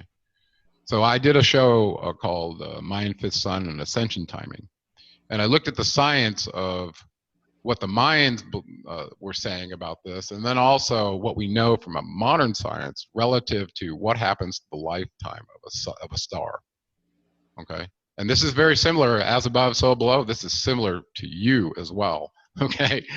The life of the star is very similar to the life of a human, if you look at the analogies. Well, in particular, if we take our sun, and it truly is at the place where it could be passing through the galactic center, number one, you're going to get massive Earth changes, okay, because of the different energies that are affecting the magnetism, the repulsion force, all the things that affect celestial mechanics are going to get perturbed as you go through this gradient field.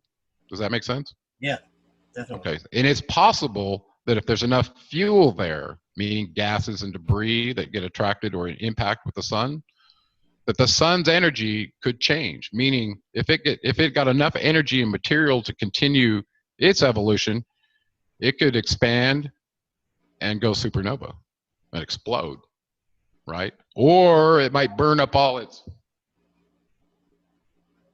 It might burn up all its fuel and then go and become a brown dwarf. Okay, so that's going to affect all the life as well, right? So now you got a dead sun and everything's going to die.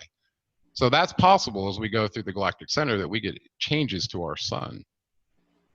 Okay, I see right now that we're supposed to be in a solar minimum every 11 years, right? Yeah. Well, there's some crazy stuff going on with Earth changes right now, and you have to ask yourself why.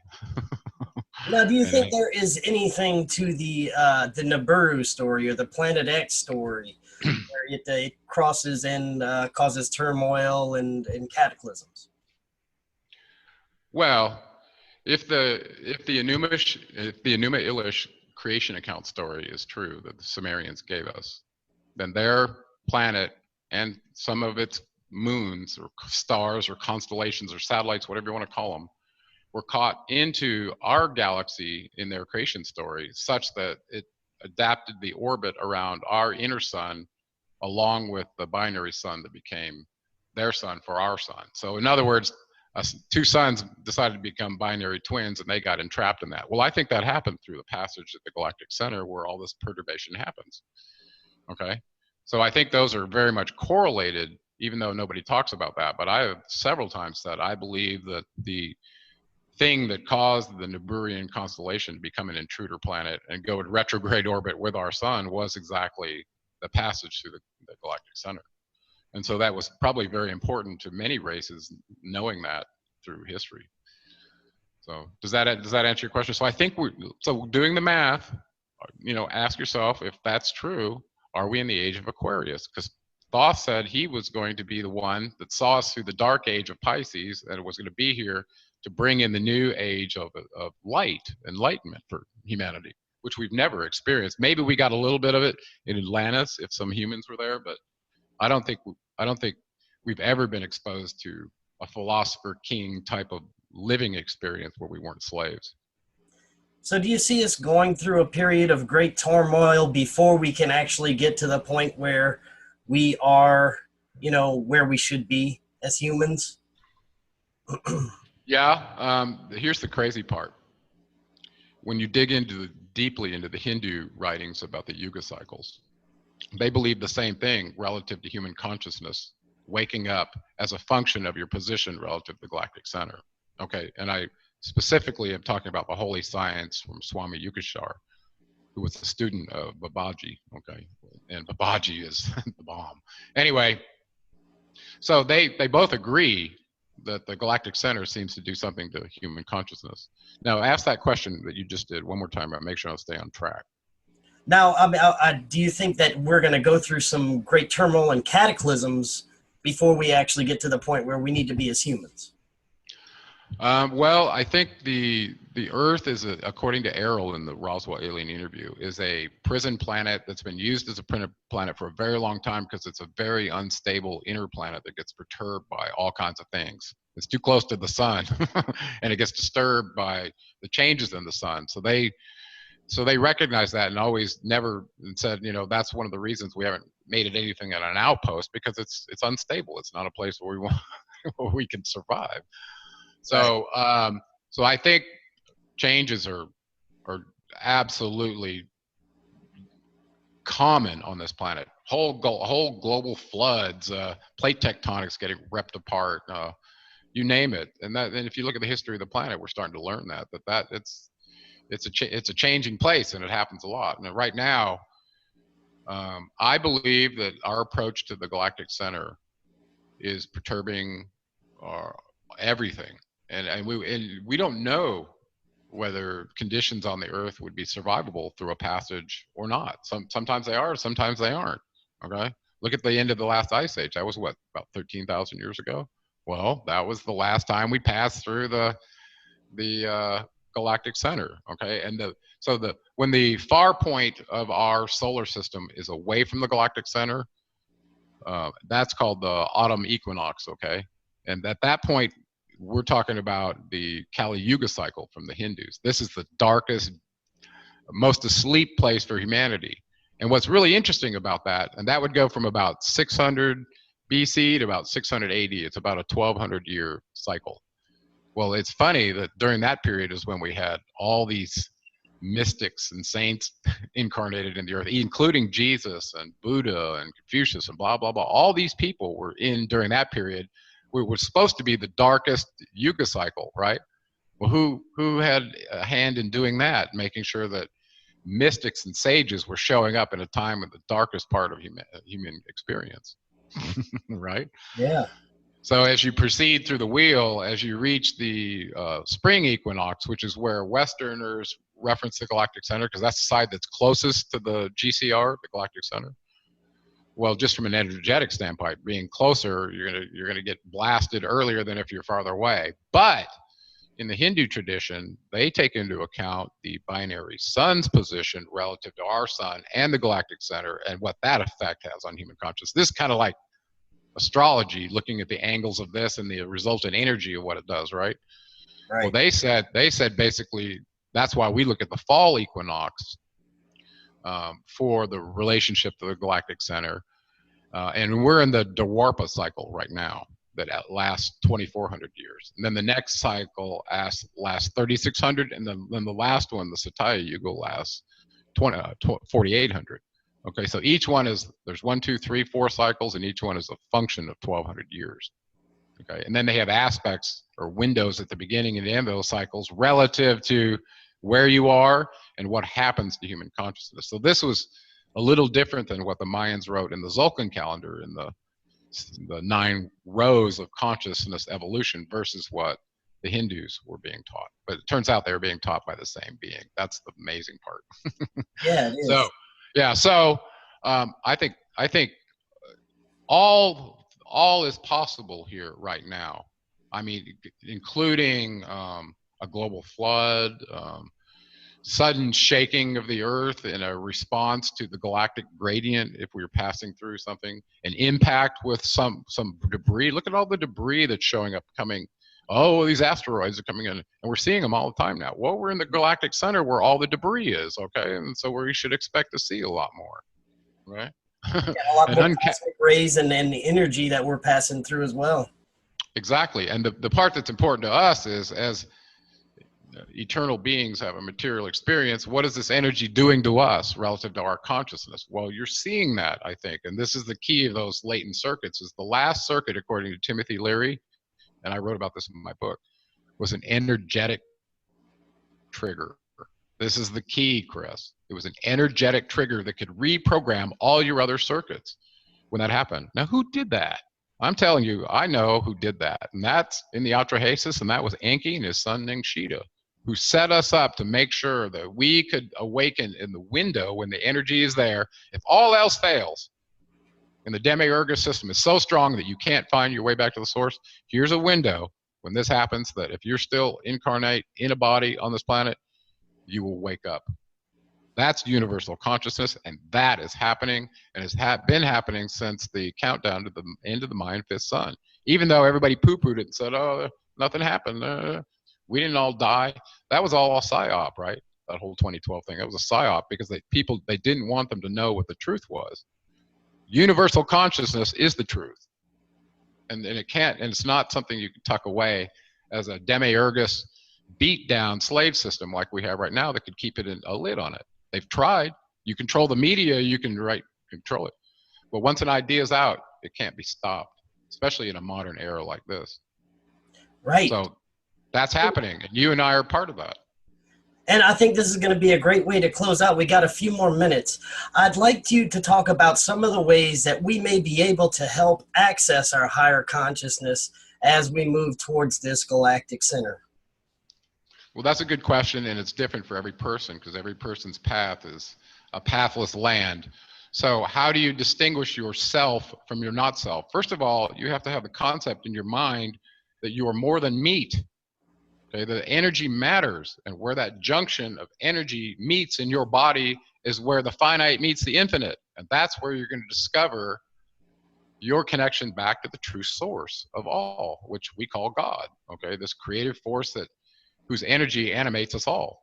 Okay, and it's kind of a game of, your higher self, because of the influences through culture and your perceptions, your skewed perception prison plays hide and seek with you your whole life. Okay, So until you are at the place where you realize you've got to distinguish yourself from your not self, that means find out what energetically makes you tick. And there's a simple way to start this, okay, to be real basic here. When you put something in your mouth and you eat it and it makes you feel a certain way, makes you feel bad, you don't do it. Makes you feel good, you do it. Okay, especially if the long-term effects are healthy, not short-term satiation with a sugar fix or something like that. I'm not talking about satiating your desires. I'm talking about true assessment of cause and effect.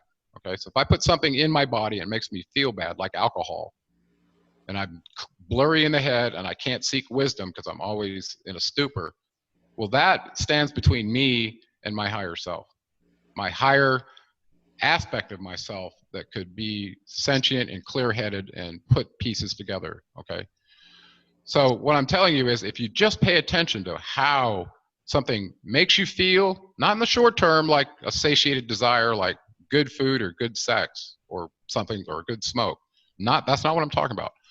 I'm talking about the energetic sense of yourself, a well-being sense where you know that when you're doing the right thing internally, your intuition that it's right for you may not be right for another person. Okay? So whatever those things are that are standing between you experiencing yourself as a higher energetic being, and I don't care if that means cutting out meat, whatever, do it for a while, do it for 2 weeks, okay? Smoking, whatever you're doing that may be affecting your energy, okay? And this, now the hard part about this is, Chris, it's in the water, it's in the air, it's everywhere. Like you said, it's been designed to keep you asleep. So you're gonna have to work your butt off, okay? You've got to make this so important that it's more important than watching TV or football or whatever it is you're doing. And there can't be responsibilities in the way for you deciding, I'm gonna take responsibility for finding out what this is, okay? And there are methods that people use. And I don't want people to get caught up in techniques, okay? Because it may not work for someone else. The bottom line is, how do you experience yourself as your not self? How do you experience your energy? How do you do that? Well, we have historical ways that people do that. Everything from transmitting a frequency from one person to the other through Ayurvedics, okay? You hit a tuning fork and you change the frequency. Okay, so let's talk about science a little bit. Brain waves. One way to change your perception of yourself and experience a higher sense of yourself is to change your brain waves, okay? How do you, because we know from delta, theta, alpha, and beta, you have different experiences and perceptions in those different brainwave states. So meditation allows people to reach different brainwave states. A handheld mind modulator that costs a couple $100 that'll change your brainwaves through entrainment, you can experience it that way too. You can listen to YouTube binaural audio beats at various frequencies. See how that makes you feel. You've got to start distinguishing between things. Distinguishment means you're not judging, but you're comparing, right? If I drink this and it makes me feel like that, I can't do it. But if I do this, wow, I eat quinoa or something, wow, all of a sudden I just have this clear. Keep paying attention to that, of what makes your internal sense of energy feel better. If it's yoga for you, good, yoga. If it's meditating, good. If it's structural integration, and these ones I recommend, okay? That changes your relationship to gravity. And for me, Chris, that was one of the biggest ones. I was so asleep in my body from all the damage, I couldn't have a relationship with higher energy. Right. Well, I take that back. When I was young, I was having out-of-body experiences over and over and over, and I didn't know what was happening, why that was happening. But I realized it wasn't happening to everybody like it was to me. And after reading Robert Monroe's book, Journeys Out of the Body, I realized, of course, I'm an eternal energy being, and this is a meat host. It was obvious to me because it happened to me. It's not the people who haven't had that experience. Okay, people who've had near-death experiences in the hospital, they realize this. Okay, so then they make a 180 turn and they realize that all these things I've done in the material world are just meaningless. What I have to focus on is my character qualities and my long-term evolutionary process in this game if I want to really get back to the closest place with the source. Okay, and I'm not saying you got to be an ascetic and go live in a cave and all that. Those are methods that people have used. Okay, and there's some really excellent demonstrations of what can be done to wake a person up. First of all, if you go back to Timothy Leary, the hippie from the 60s, the professor, right? He said, He said it really simply. You got to drop out. He was telling the people the same thing. You got to drop out, turn off, tune in, and turn on. You got to drop out of what the culture is doing, because that's what's controlling your brain software. Okay, if you're exposing yourself to culture in any way, shape, or form, they're programming your brain software. Period. And then to turn on is to turn on to your internal, what makes you happy, what drives you, what's your inspiration. Okay, and as long as those desires are leading to your higher expression, where you're finding your passion and sharing it with your fellow beings so that it's edifying them, you're on the right path. And that path will lead you to, ultimately, all of us are predestined to reach enlightenment. It may take many, many incarnations and lifetimes, but we're all at a different place in that process. A cumulative spiritual mass that may allow a whole bunch of people right now to wake up, which is what we're seeing. So breath work is absolutely brilliantly important when you understand the electrical body. For instance, in yoga, there's a tradition of the Ida and Pingala nadis in your nose, which turns out from a structural standpoint is where your sphenopalatine ganglia. A ganglia is a nerve complex. And those places, those nerve complexes up and down your spine, we call them chakras. Those are places where energy is having an experience or a conduit inside of you. This is where you're I talked about meat modems, okay? A modem is a modulator and a receiver. In the receive side of interacting with the electromagnetic spectrum, you have a construct in you that can do that, and that's your chakra. So people talk about, well, how do you have a chakra awakening kundalini experience, okay? Well, that just simply means that you've taken responsibility for that energy in your body. You release it from the lowest ganglion of impar in your tailbone, and all of a sudden it starts traveling up and trying to open up all the other ones so it can have a full experience with you. It's like a match finding dry paper. The truth wants to find meat hosts that are going to express itself in full truth and universal consciousness. So when you volunteer and take responsibility for your internal energy and you decide that, your whole life's going to change and your mission's going to change. Okay. So looking into Kriya Yoga, how to breathe to activate your energy. There's ways you can breathe in 5 breaths, Chris, playing with your energy, that can knock you on the floor. You'll pass out. It's so strong if you know what you're doing. Okay, so these are transient methods to get to experience your higher consciousness. But once you trigger that process, it continues on its own. Okay, and each chakra as it opens up represents a new level of consciousness and perception for you in this simulation game. Okay. Very well said. Yeah, and I know we're meant for so much more. And there's just so many physical things that hold people back. But if they could just get past that, make themselves better, it'd make the world better. Yeah. And Gerald, that was awesome. For the last couple minutes, do you have anything interesting coming up for you that you'd like to talk about before we leave? Well, based on my first book, The Anunnaki of Nibiru, when I wrote it, I was approached by Hollywood. Hey, this story's got to get told. The true story of humanity. It does have to get told. We're telling it like this, but not for the masses, right? In all the different languages. Yeah. And so I wrote a screenplay to try to tell that story in an entertaining but accurate way, titled Odyssey Key. And it's kind of been published for about a year now. And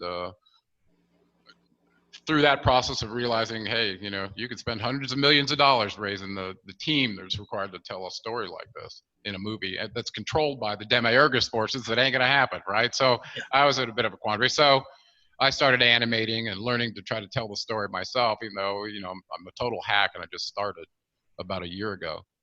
But through that process, I got inspired to keep going. And so my animation, game developing skills, all those kind of nerdy things that I used to do as an engineer, they've come back, and it looks like they might find a way to get the story told one way or another. So I'm pretty happy about that, actually.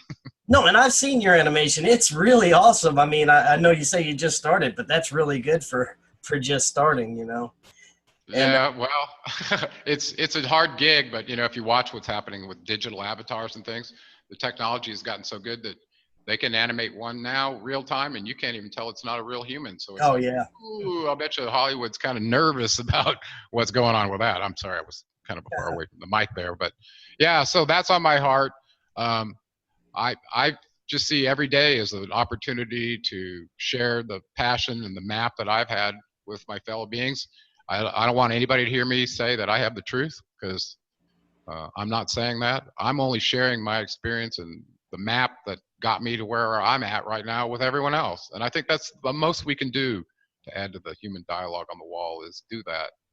And so I can't do it forever. I'm not going to be around forever, but putting it into books and videos and all the other things I've done, I feel like I'm working toward the right goal. But I have no ego attachment to it. I'm just here like everyone else, participating in this morass, calling it what I see it. But I want to go to a higher place just like everyone else. But I'm not talking about ascension to escape.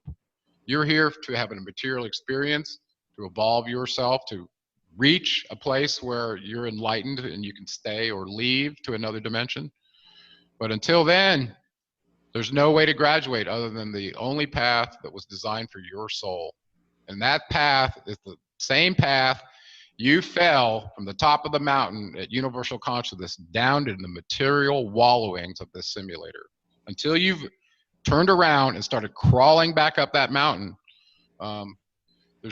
there's no one that can wake you up. It's up to you. So we're not here to wake anyone else up, but the people that are on the mountain that are crawling back to the source with us, we're just sharing the little tidbits that we know that got us from one ravine, wadi, where we couldn't see, to the next one on the ascension path. So.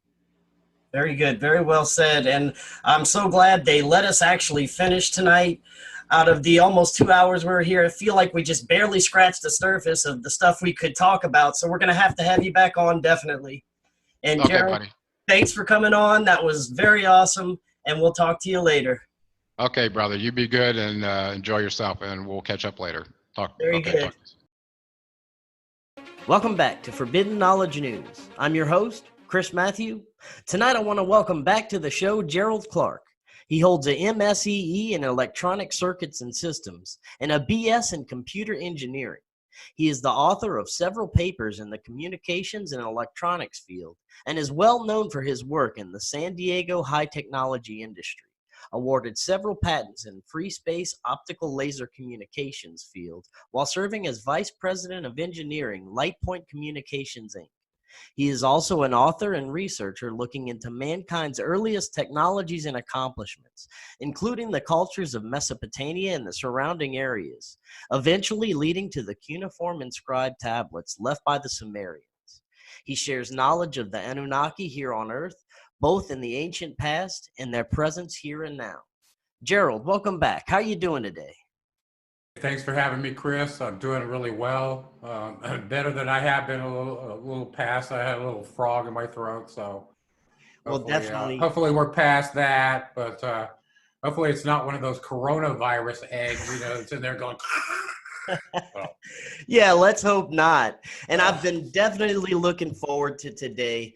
There's so much going on right now. And when we look at the way the world is right now, the top-down system, monetary system, political system, education, all the false history and indoctrination, it all can be tied back to the construction of our matrix slave system, which goes back thousands of years and possibly with the same ruling bloodlines in control today.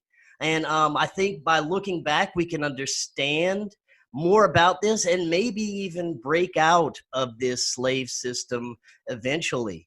And Gerald, it's been a little while since you've been on. I'd like you to tell us, what got you started, what opened your eyes to everything, and what got you started down your path. I've told this story in a lot of different ways. I just had this vision. What really opened my eyes to the idea that our constructs could be a hologram, that it could be something that's not completely real. And it took me a while to get there, but a long time, actually longer than it should have. And some I don't know, traditions would call it the destruction of the illusion of the non-reality of matter to be part of their tradition. For me, it kind of came through my job, actually.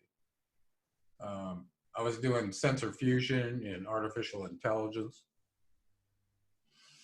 And part of the issue I had to do was try to describe to the computer what was interesting.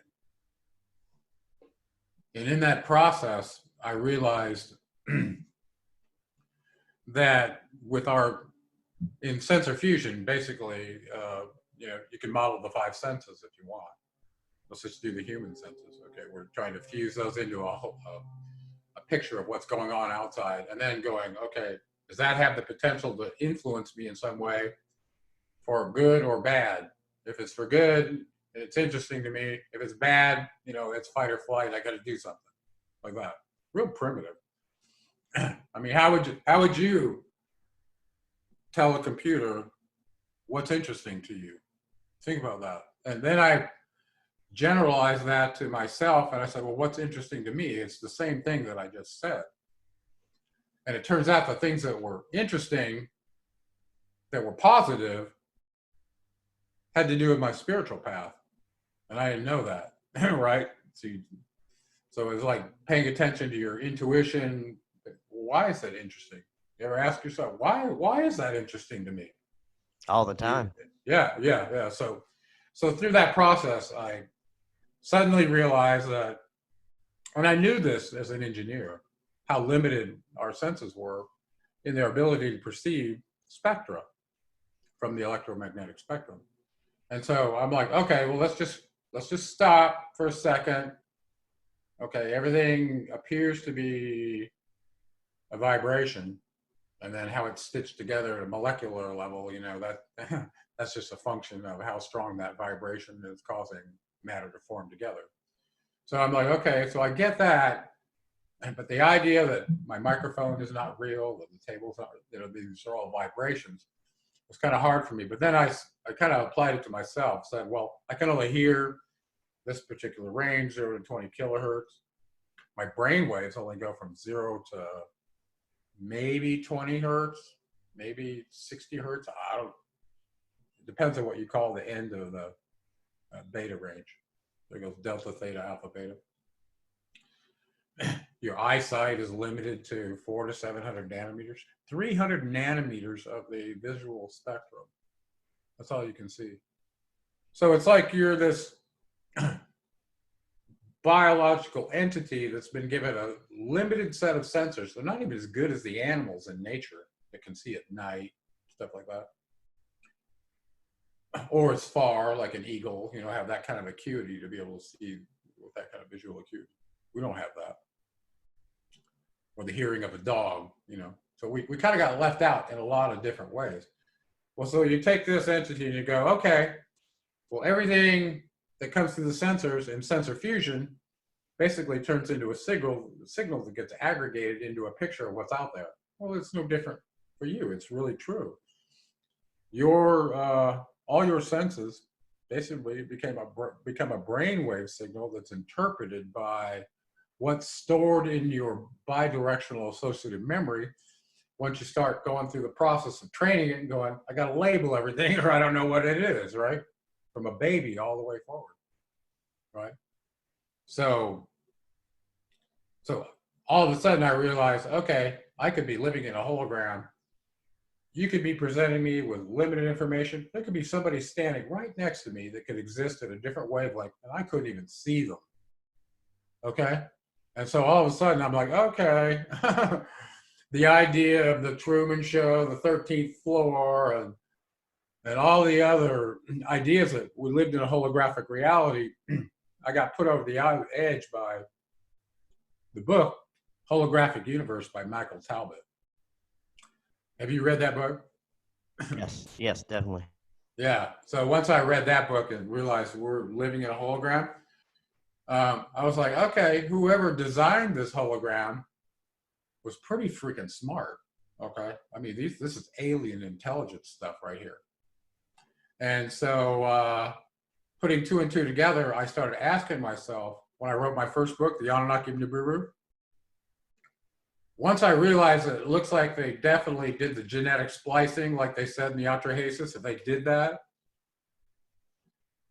to us, my next question was, as an engineer and realizing the whole reason they're doing this is to keep you from revolting again. What are they going to do in your design constructs to keep you from being able to revolt again. That's what, right? Well, it looks like they use the electromagnetic spectrum to do that.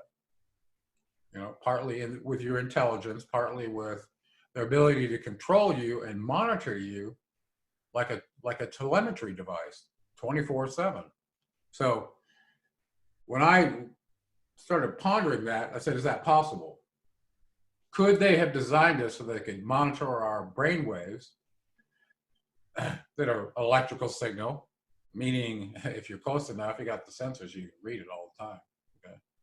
So they can see, is there a rebellion brewing, like that movie Inception, where you're trying to anticipate some some problem going to happen. Well, they probably had that intelligence if they had that control of the electromagnetic spectrum way back then. And I think they did. This is the question. Do you think the Anunnaki, 220,000 years ago, these galactic travelers, had any kind of control over the electromagnetic spectrum, more than probably we even know about? What do you think?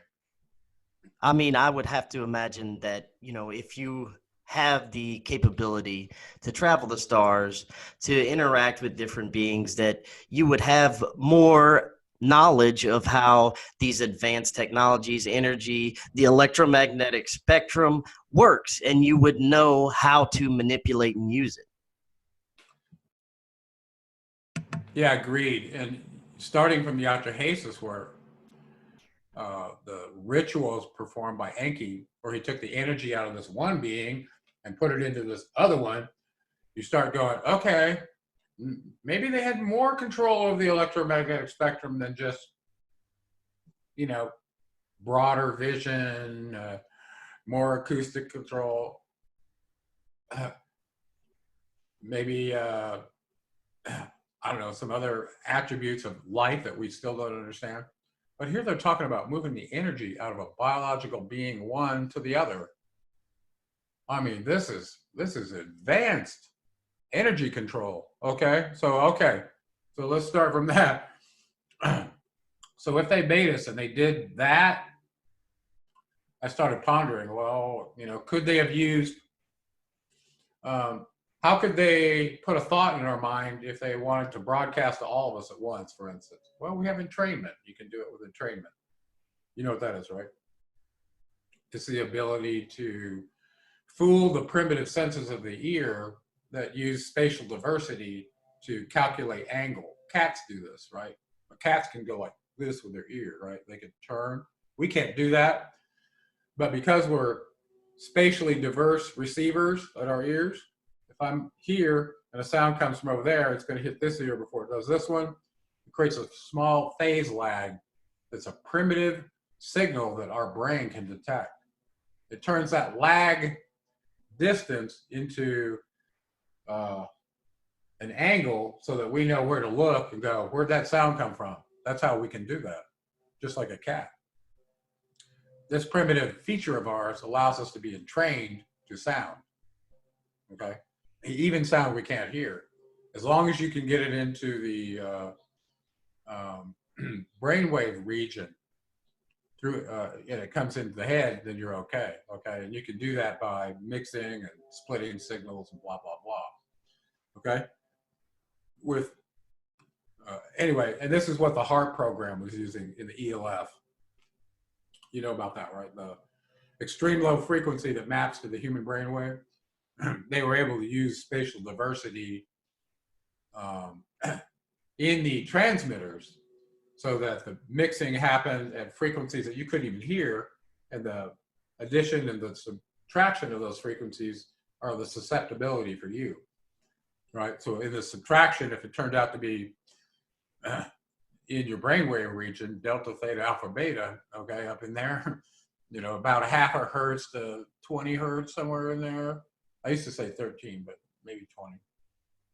That they could actually entrain your brain with this primitive aspect that you had for you to be given a signal directly. And if they make that amplitude of that signal higher than your local signal, they could basically override your local thinking and basically put this mandate in your head. Okay, so I was like, okay, that's the hammer right there. It's possible. Now, at what point do you think us as humans became basically this slave race?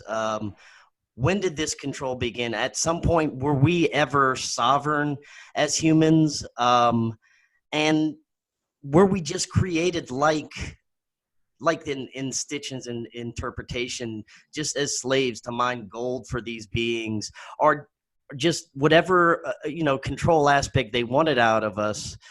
Is that all we were to them, or sometime before they came along, were we advanced sovereign humans that had our own lives and didn't have to worry about the control of these gods?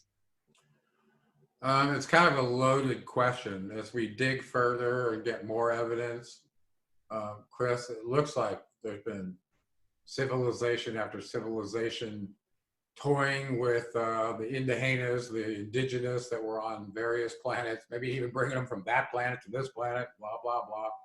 So all I can say is I picked a starting point in that messy process of genetic manipulation by aliens with the indigenas. And we don't know where it really started. Looks like it goes back millions of years on this planet, from what I can tell. So where do we fit in that? Were we ever a sovereign race? I don't know. All we can do is go to the Chimera experiment and go, well, what did we start with? What happened before that?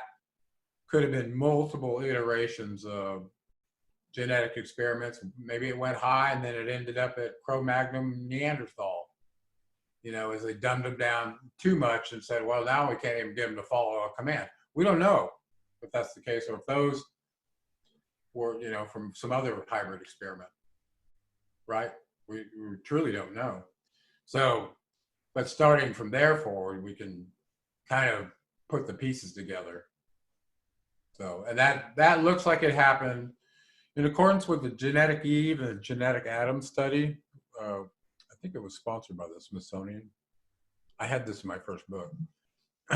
They followed the X chromosome and the Y chromosome, and they have a decay function that is known. And based on that decay function of those mitochondrial DNA and the X chromosome, they were able to locate the genetic Adam and genetic Eve according to that strain of what they found. And that turned out to be, from my recollection, seeing the study, it was somewhere in the neighborhood of 200 to 220,000 years ago. It was in the near the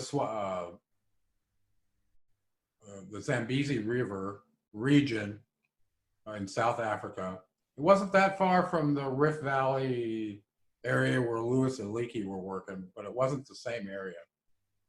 And it turned out that that area is where they found thousands of, stone circular constructs and mines that ended up being purchased by Western developers like the Anglo-American Mining Corporation, for instance, who owned those mines.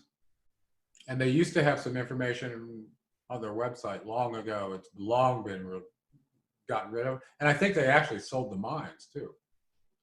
Since I started looking into this in 2013, or no, 2009. And they had carbon dated some of those mines of more than 150,000 years of somebody occupying and mining gold in South Africa, okay? So it turned out we had pretty corroborative evidence on the ground that matched the Atrahasis account saying these Anunnaki, whoever they were, to the Sumerians, were in the Abzu mining gold, okay? So that was a pretty strong corroboration. So my best evidence is from the Adam and Eve study and what the Anunnaki said, based on the number of SARs they had been here.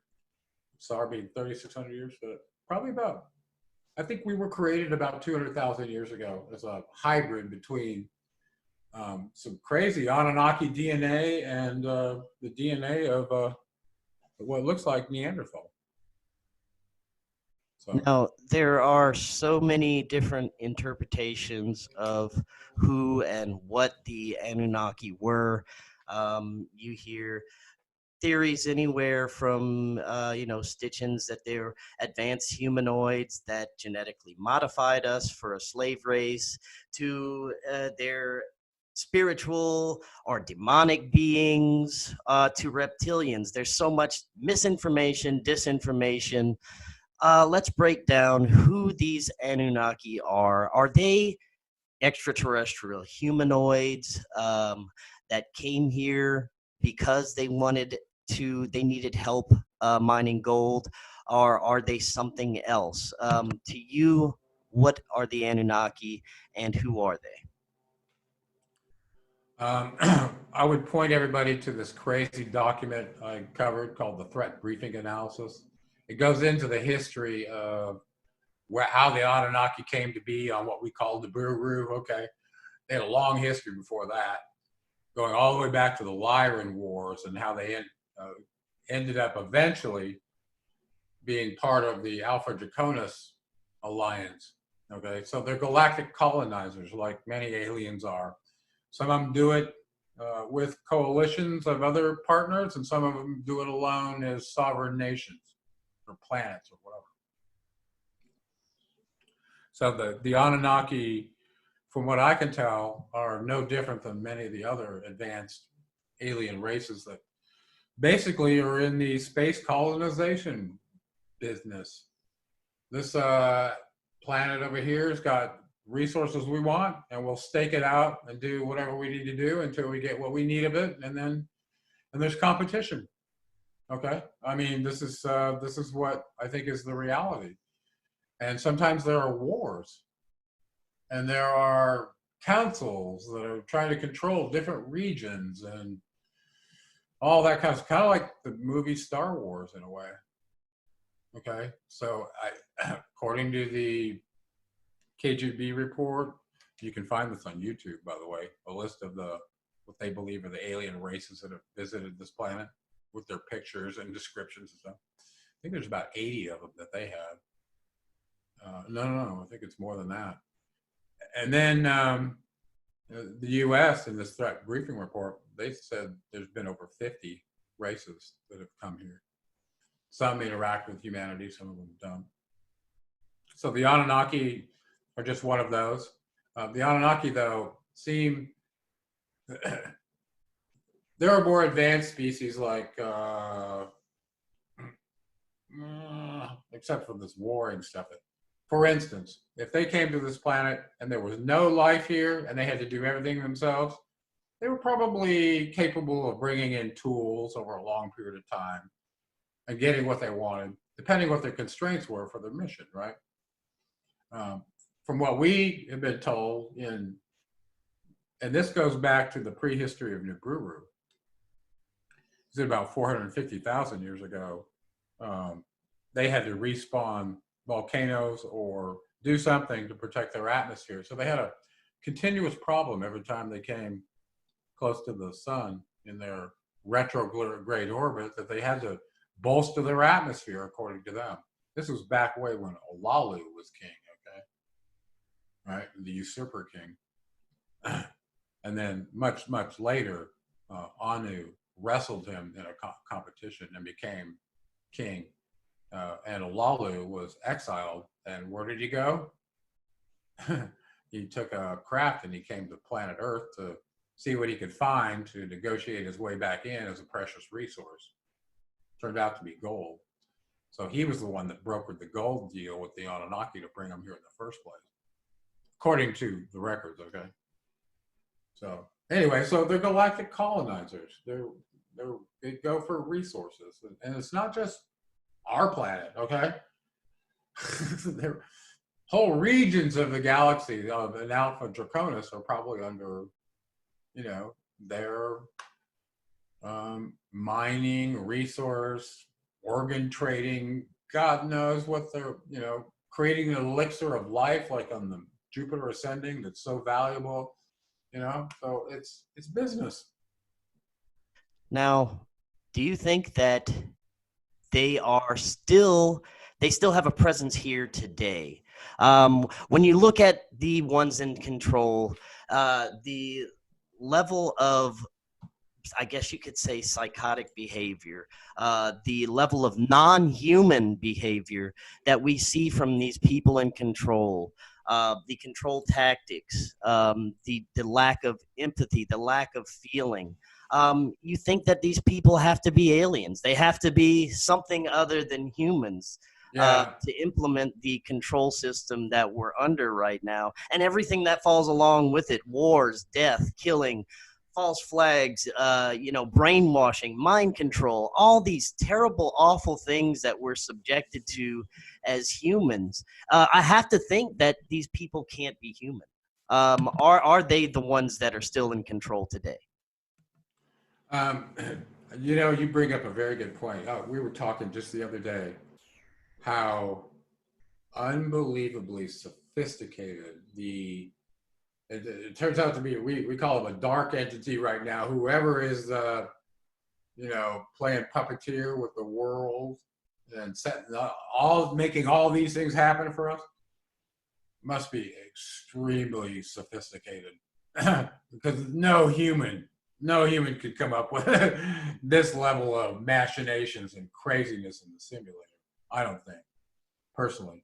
So to answer your question, are they aliens? Well, yeah, they're alien from this planet. They're just they're another race, okay? They're alien to us. They've been here, it looks like, for about 450,000 years. Remnants of them never left. They've always owned this planet. They've been in competition with a few other races for control of this planet, from what I can tell, which have led to some probably pretty horrendous wars. Not only that, they're factionalized and they have wars among their factions. For instance, I got a picture of Enki and Enlil up there behind me right now. Okay, these are some artwork I paid for with my good friend Pat Broderick, who did a whole comic series on Nibiru and the history of the Anunnaki. So, and I'll give a shout out to my buddy Richie Barron, who's done songs with me to promote Odyssey Key and the Anunnaki and Nibiru and all this, to bring awareness to the fact that they never left, Chris. They designed us as telemetry meat modems that can play in their simulator. They can play us like a fiddle every single day of their life. You've never had a private thought, ever, because you're transmitting continuously. And they're monitoring you. They made you that way. Okay, and on top of that, if they wanted to put thoughts in your head to try to sway your decisions, they could use this entrainment mechanism and do it that way. Okay, so they can use the electromagnetic spectrum to put thoughts in your head. Not just thoughts, but pictures too. So now all of a sudden you don't know if it's coming from you or from the outside, right? Now you mentioned the picture behind you, Enlil and Enki. Whenever I hear the stories, for me it seems like Enki seemed to be more compassionate. What are your thoughts on that? And who is, I guess, who is pulling the strings? What roles do these characters play? And who are they? We have Anu, the father, and then the two sons. Yeah, let me go back to the other picture. We had the families sitting up there, right?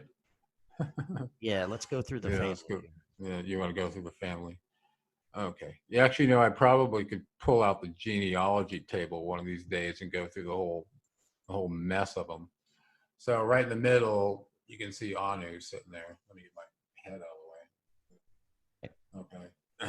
And then there's a couple boys right next to him. Those are his firstborn, Enki and Enlil. And then their kids come after that. Inanna is sitting in there, but then you have Ninurta and Marduk, and then Thoth way over on the other side, who's Ningshita. Okay, so Marduk and Nishida are the kids of Enki. Marduk is his firstborn son, and Nishida is the second one. Nishida is the one we call Thoth in Egypt, and Marduk is the one we call Amun-Ra in Egypt. Okay. Am I going too fast? You're good. Okay. Then on the other side, his firstborn son was Ninurta. Okay. The winged warrior Ninurta. He was I don't know, he was given credit for training Abel to be a herdsman and building dam structures as part of regulating the water in Mesopotamia. So, I mean, he wasn't always a murderous warrior, but he was portrayed as a warrior. And let's see. And then, let's see, Nana turns out to be kind of important to the story. For some reason, I don't have Isis in there. She's an important figure too.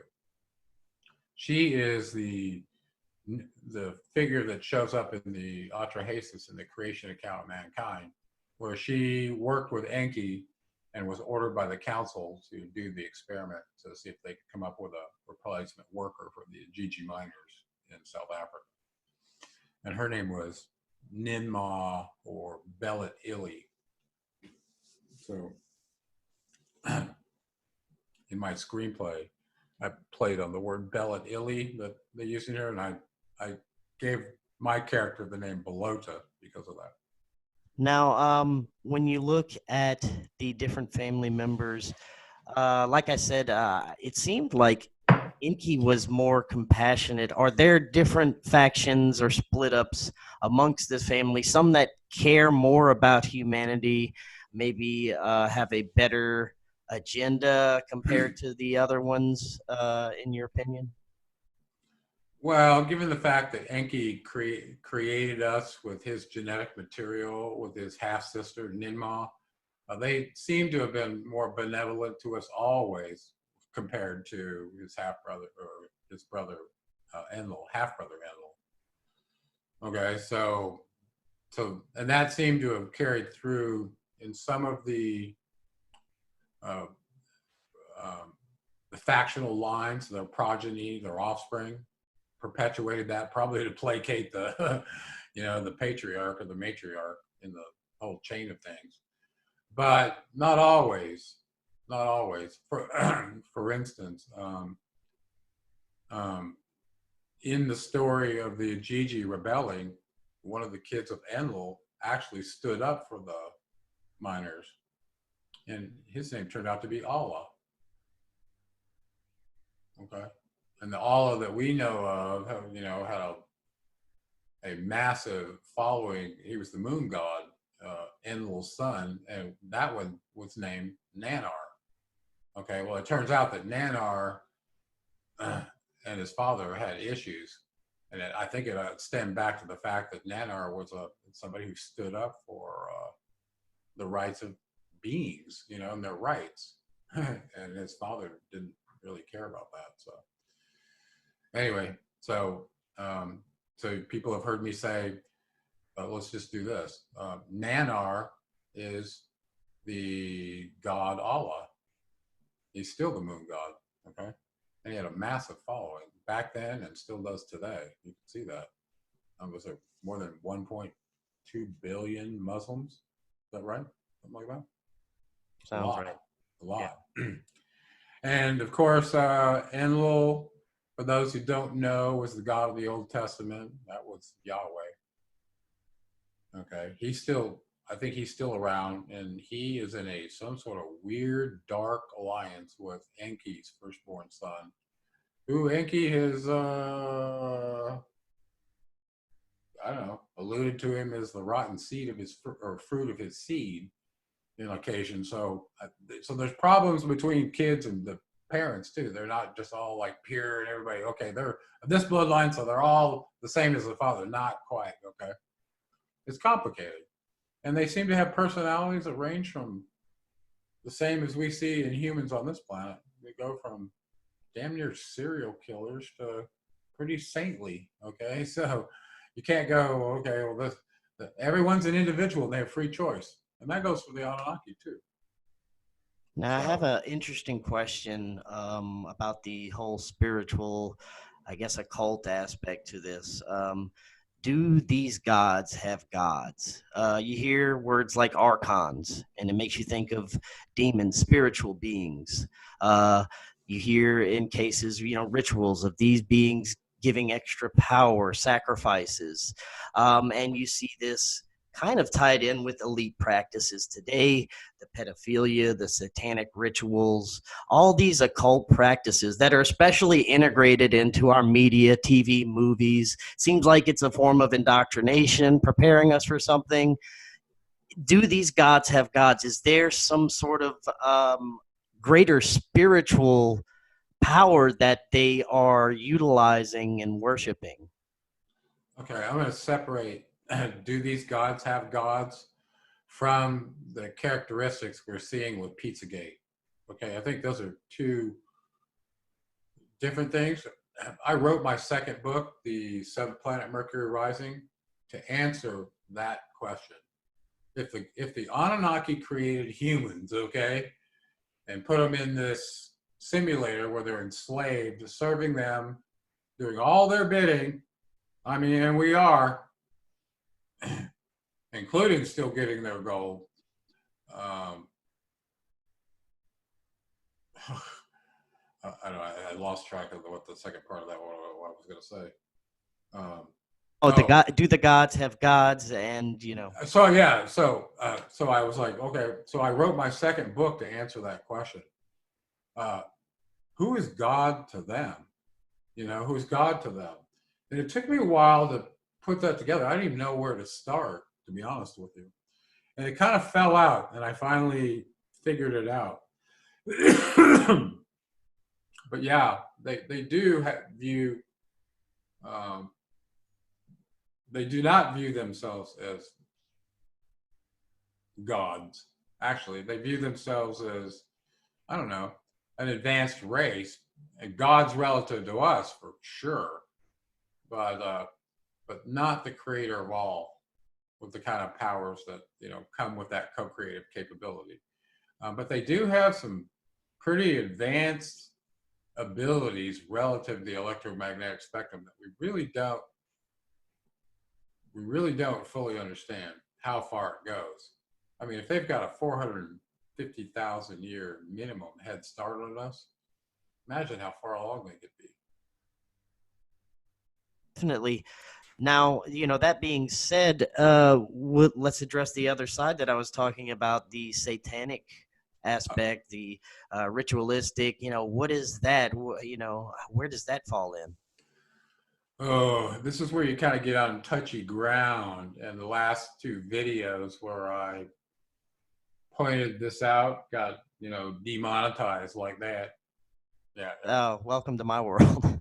Yeah, it actually, when you start talking about things that go to the head of the simulation and where that it gets more severe. Like this last one, I wasn't sure I wasn't going to get, I don't know. I don't even want to say it.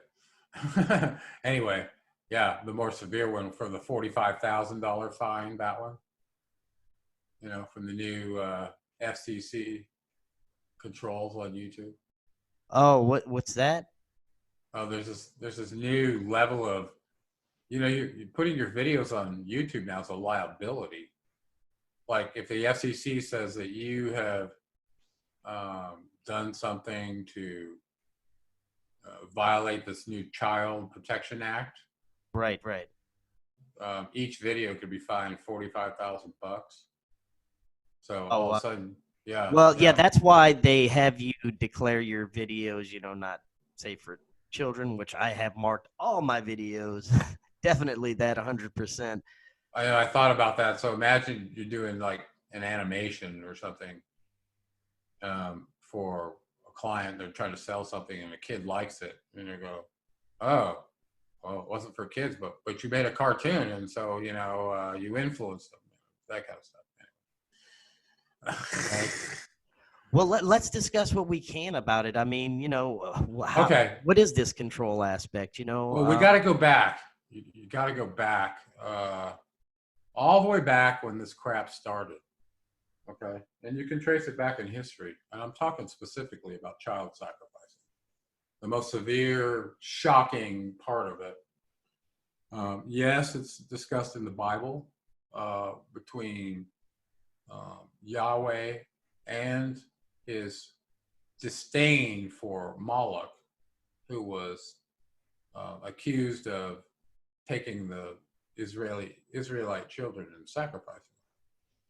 Okay, and and you can go look up that image on the internet and see what we're talking about here. As a matter of fact, it's the same one that just got placed into the Roman Colosseum as a statue of a Canaanite god from way back when.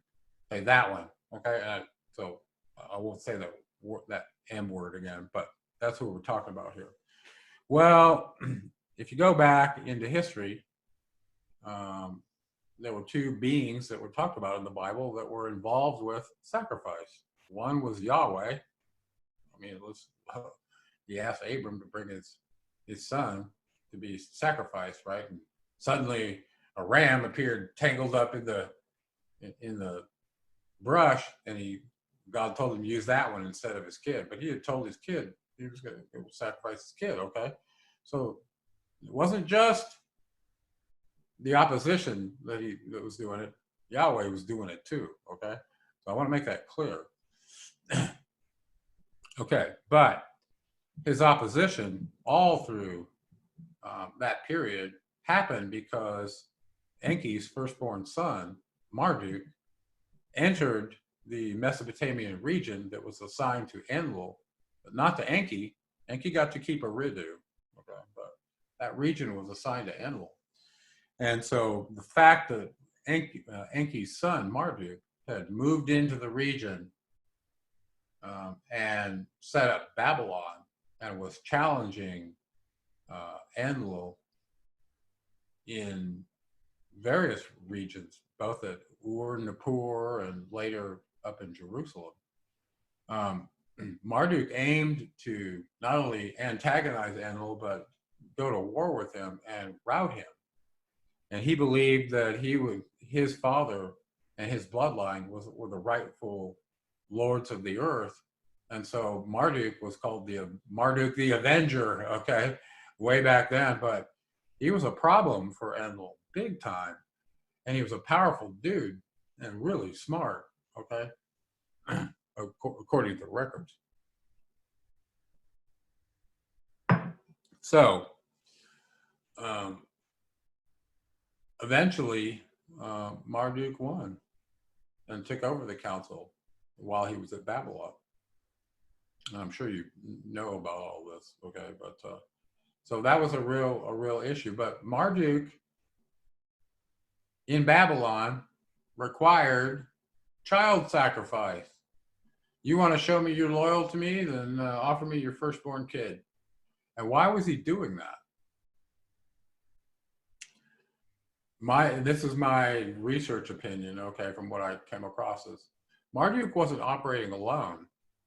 He was in an alliance with some other races, okay? And you can see this from some of the pictures you'll find on down in my neck of the woods, that there were alien grays, there were Dracos on this planet.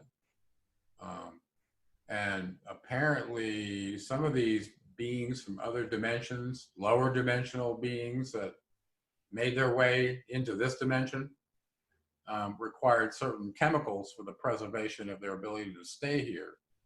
And some of those chemicals came from the occupants that lived here, and that meant from their blood, okay?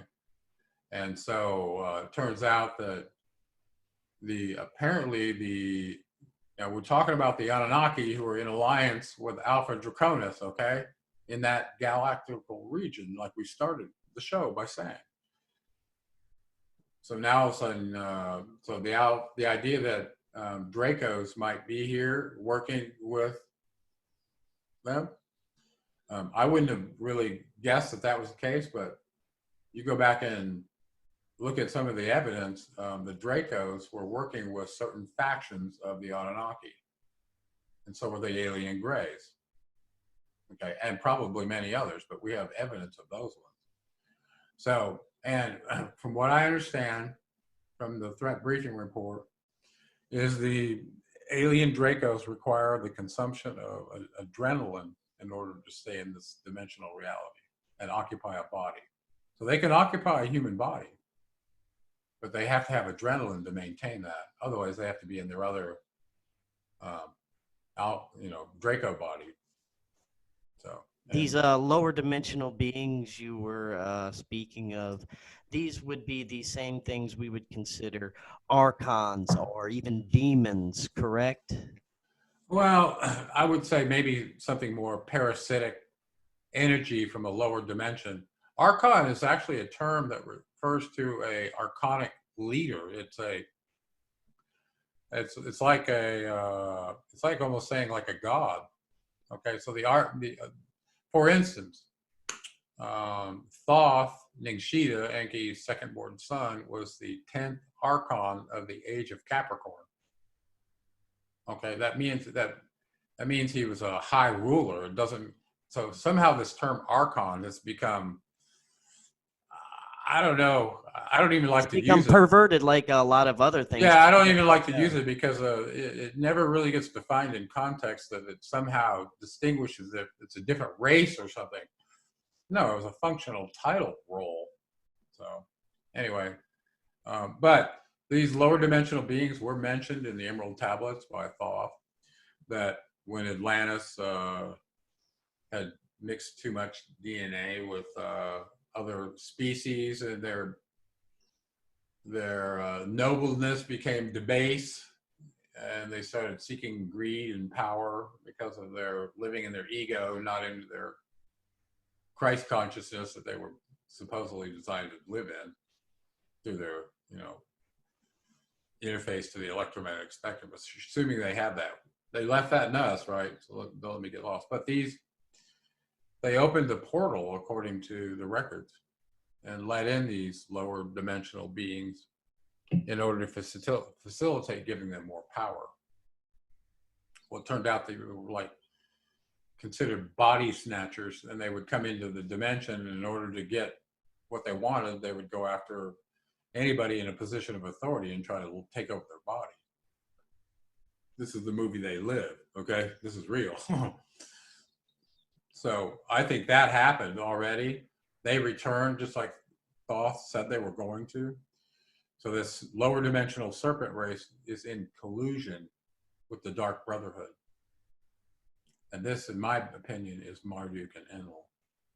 So they're using them to control all the governments in the world, occupy the bodies as, overrides to the telemetry meat modems they created in the first place. That, these are, and the attributes of these lower dimensional beings are disgusting. These are the stuff you're seeing with the pedophilia, the complete destruction of civil order and sociopathic behavior. There's no human emotion or empathy or reason in these beings, and they're landing in all these political bodies who might potentially have the ability to, influence. And any one of them that's gone to a ritual, I want to tell you this right now, part of letting one of those lower dimensional beings in is, I think you have to violate your own free will and invite it in, because you have your spirit, right? Okay. But if you invite one of these in, I think your human spirit, I don't know that it can be recovered again. And they do this by participating, and listen carefully, where the blood and the rights are present. Something about the blood being present that has an attractive feature to them. Maybe because they need it to be in this dimension. I'm not sure.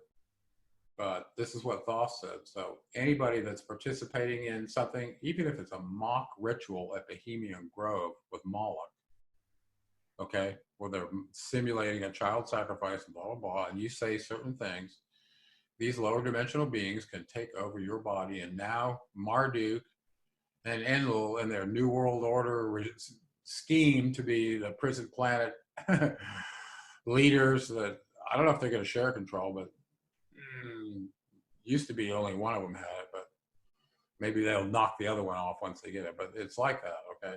It's like Battlefield Earth, that movie. Now, no, go ahead, finish. No, go ahead. I was going to say, what we're seeing now is very interesting to me. I think it gives me hope for the future. We see a lot of people waking up. We see a lot of people looking into these things that are hidden. A lot of people realizing some of the evils and corruption behind the scenes, questioning their own reality, questioning the nature of reality. I think it's happening at a hastened pace. I see more and more people kind of waking up to this. And I think the events unfolding right now, I think one part is it's sort of like a script that's always been planned, prophesized. It has to happen according to these beings. And I think another part of it is a reaction to our awakening to try and stop it, to try and stop the speed of this, what's occurring right now. What are your thoughts on that? Well, this one gets kind of deep. I think cyclically, this planet, first of all, has cyclical destruction, and all the aliens that do business here colonize it. Sometimes build beautiful stone civilizations like the Maya did, and others. You know, their civilizations lay in ruin, and a lot of it has to do with climate change on a very unstable planet. And so they know what that schedule is when that comes and goes. Okay, so they plan around that, and if there's certain things they want to happen, coincident with a natural disaster that they know is going to happen, they did that, and that's actually according to what we read in the Atrahasis is what happened at Noah's flood. You know, because Noah Ziusudra was Enki's son. The king of Sharupak, okay, was Enki's son. And that's why he saved him in the account.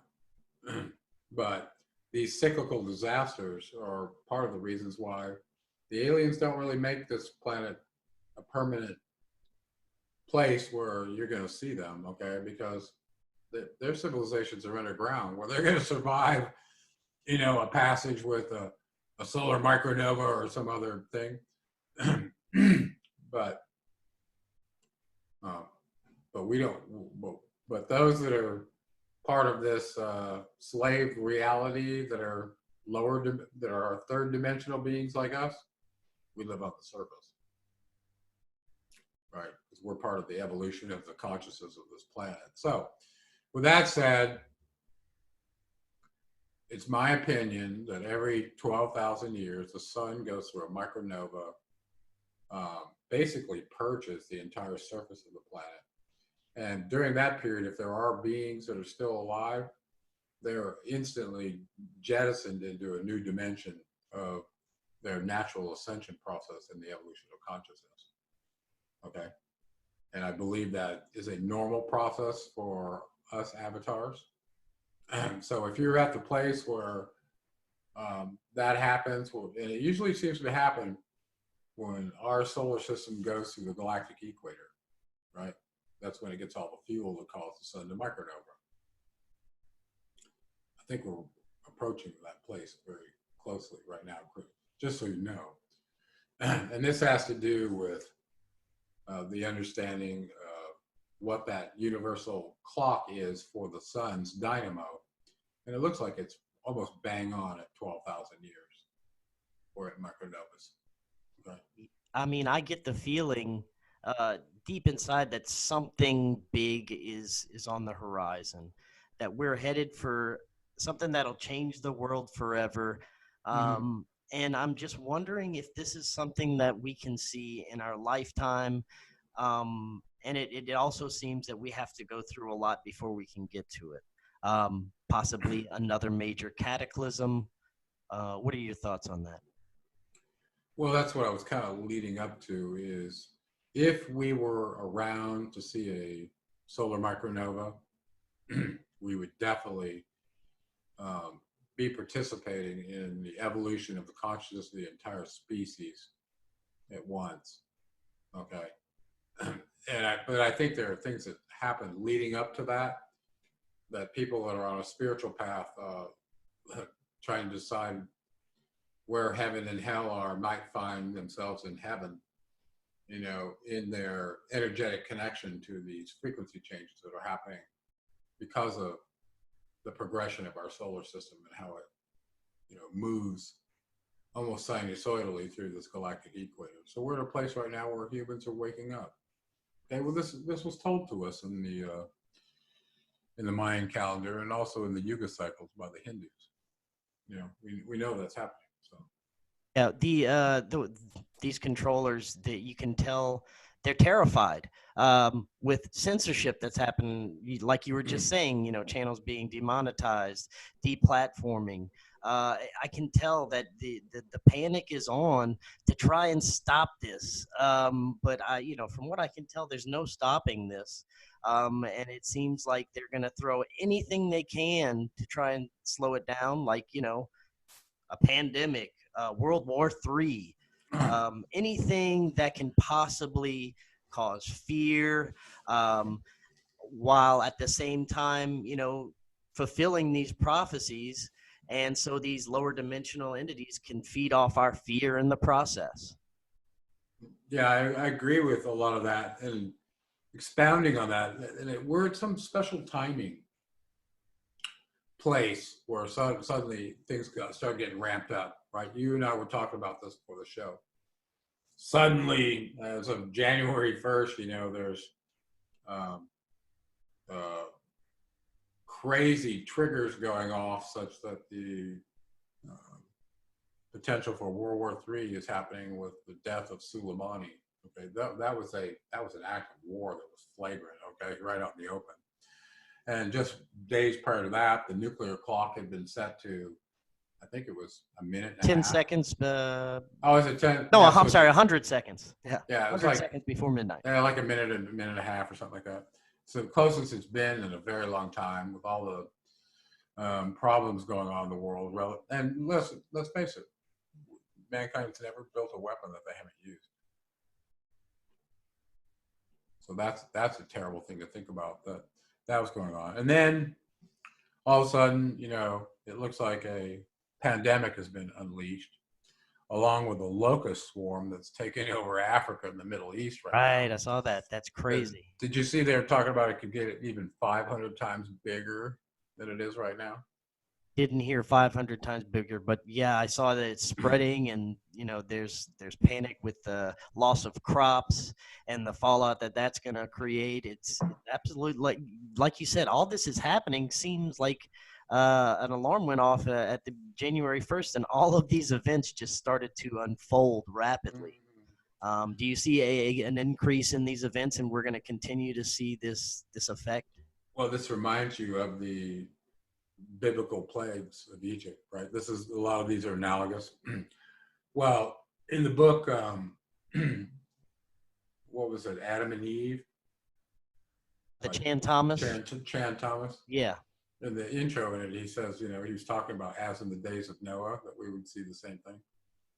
Well, I think a lot of this has to do with galactic cycles that start to disturb weather events, and it leads to imbalances, like the jet stream is pushing all this moisture down along this area in Africa, which is creating more foliage that's causing all these locusts to go, hey, this is great, you know, which doesn't normally happen. So, you know, so there's certain things that line up that look like plague. Now, I think personally, if I were to guess about the timing of what's going on, I think the powers that be, and these are the ones that are serving aliens, okay? I think I still think Marduk, Enlil, and their progeny, and all the offspring of the Anunnaki, they're running stuff, okay? They're running vignettes and false flags, and doing all kinds of things, feeding their big neural networks to see how the humans are going to respond in the simulator, right? So I think there's a lot of that going on. And to be fair, some of it I think has to do with role playing. Like if they're running a simulator, they've got to perpetuate this duality part. So you got to have the good guy and the bad guy. And it just so happens that Marduk's getting to play the bad guy this time, you know, and maybe one of the other ones is going to play the good guy. So these archetypes, we'll have to probably talk about this another time, and which one impacts you and influences you, maybe by design as well. And just like the Greek drama plays were designed to expose you to concepts to evolve your consciousness.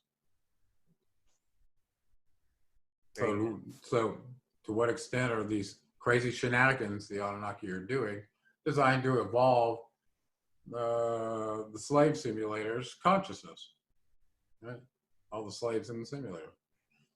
And why are we slaves? Because we haven't evolved our consciousness to the point where we even understand that there's a distinction between energy and matter and how it applies to us. That's part of why we're here. I'm glad you said that, because I do want to spend the last few minutes of time we have on a positive note. Part of, I think, making everything, making this world better, it starts with us. It starts with improving ourselves. I'd like to talk more about what you have going with your Gravity Body Academy. Tell us all about that, and you know, how we can get involved, and yeah, tell us about that. Oh, okay. Well, you brought up an issue. It's like, how can we go through the simulator and do it as good as we can, you know, right? And there are certain things in the simulator that are hard to overcome. Physical laws. And one of those that I found I needed to deal with that I had never really dealt with was gravity. And what it had done to my body, or what I'd done to my body that no longer allowed my body to work in the gravity field the way it used to, like that. So I got into this, not so much for myself, but because I had a kid who had a genetic disorder, and his connective tissue was very loose and not able to support his structure correctly. And in the process of looking into that, what I could do about that, I discovered that there were people that were changing their connective tissue and getting better in gravity. And I wanted to do that for my kid, pretty much. And it turned out to be called structural integration, or the Rolf method of structural integration, or some people will call it Rolfing, which sounds like throwing up, you know, so I didn't really like that term. But anyway, so, and I was involved in triathlons at the time, and pushing my body to the point where it hurt a lot. And I thought, well, maybe I'll try this. Works for me, I'll do it for my kid. I found somebody locally that was a practitioner, tried it out, and within very short order, I was very impressed. Decided to go learn how to do it for myself so I could do it for my kid, and which I did in 2003, 2004. And little did I know that was going to put me full-time in practice for almost 10 years as a structural integrator, which I did. So I still did a lot of engineering work while I was running my holistic practice, but usually as a consultant. So from there, I wanted to start a school in 2007. I wasn't able to in the state of Arizona the way I wanted to. So eventually that happened for us just this last year. I started the Gravity Body online school. So we made all the testing, all the stuff, all the literature, all the material, so that people could see it online. They couldn't travel or whatever. So I was really excited about that. Of course, you know, all the competition tells me, you can't learn to do something like that online. You can learn anything online if you want to, you know, right? You could learn every one of Bruce Lee's moves just watching his videos online if you wanted to. I know somebody in Afghanistan did that and became famous. So, you know, anyway. So we established the online school. One thing led to another. We ended up I'm getting some requests to come and see us locally for people that wanted more interaction, stuff like that with us or whatever, to learn it from us. So we set up a program. We did 3 classes last year. There were 5 weeks each. And people came from all over the world, people from Egypt, Indonesia, all over the place. So we're doing one of those again this year. I'm only going to do one, and it's going to be April 20th. And we need people signed up by March 20th, so I decide if there's enough people there for me to do this. And if there is, I'll do it. So by March 20th, anybody who wants to come and learn to be a structural integrator, they first need to get the online school and get it completed. It's not that hard. And if it turns out there's any questions on that, we have an online forum and you can contact us. But it's completely self-paced. It's affordable. The testing is online. You can download it, take the test as many times as you want. It's open book. It'll produce a certificate for you showing me you completed that process, and then we'll go on to the next one. But just from that certificate alone, people can take that and start seeing clients. What would you say are some of the main benefits of this, doing gravity body, or call it structural? Oh, yeah. Well, it turns out that I think, looking over the populace,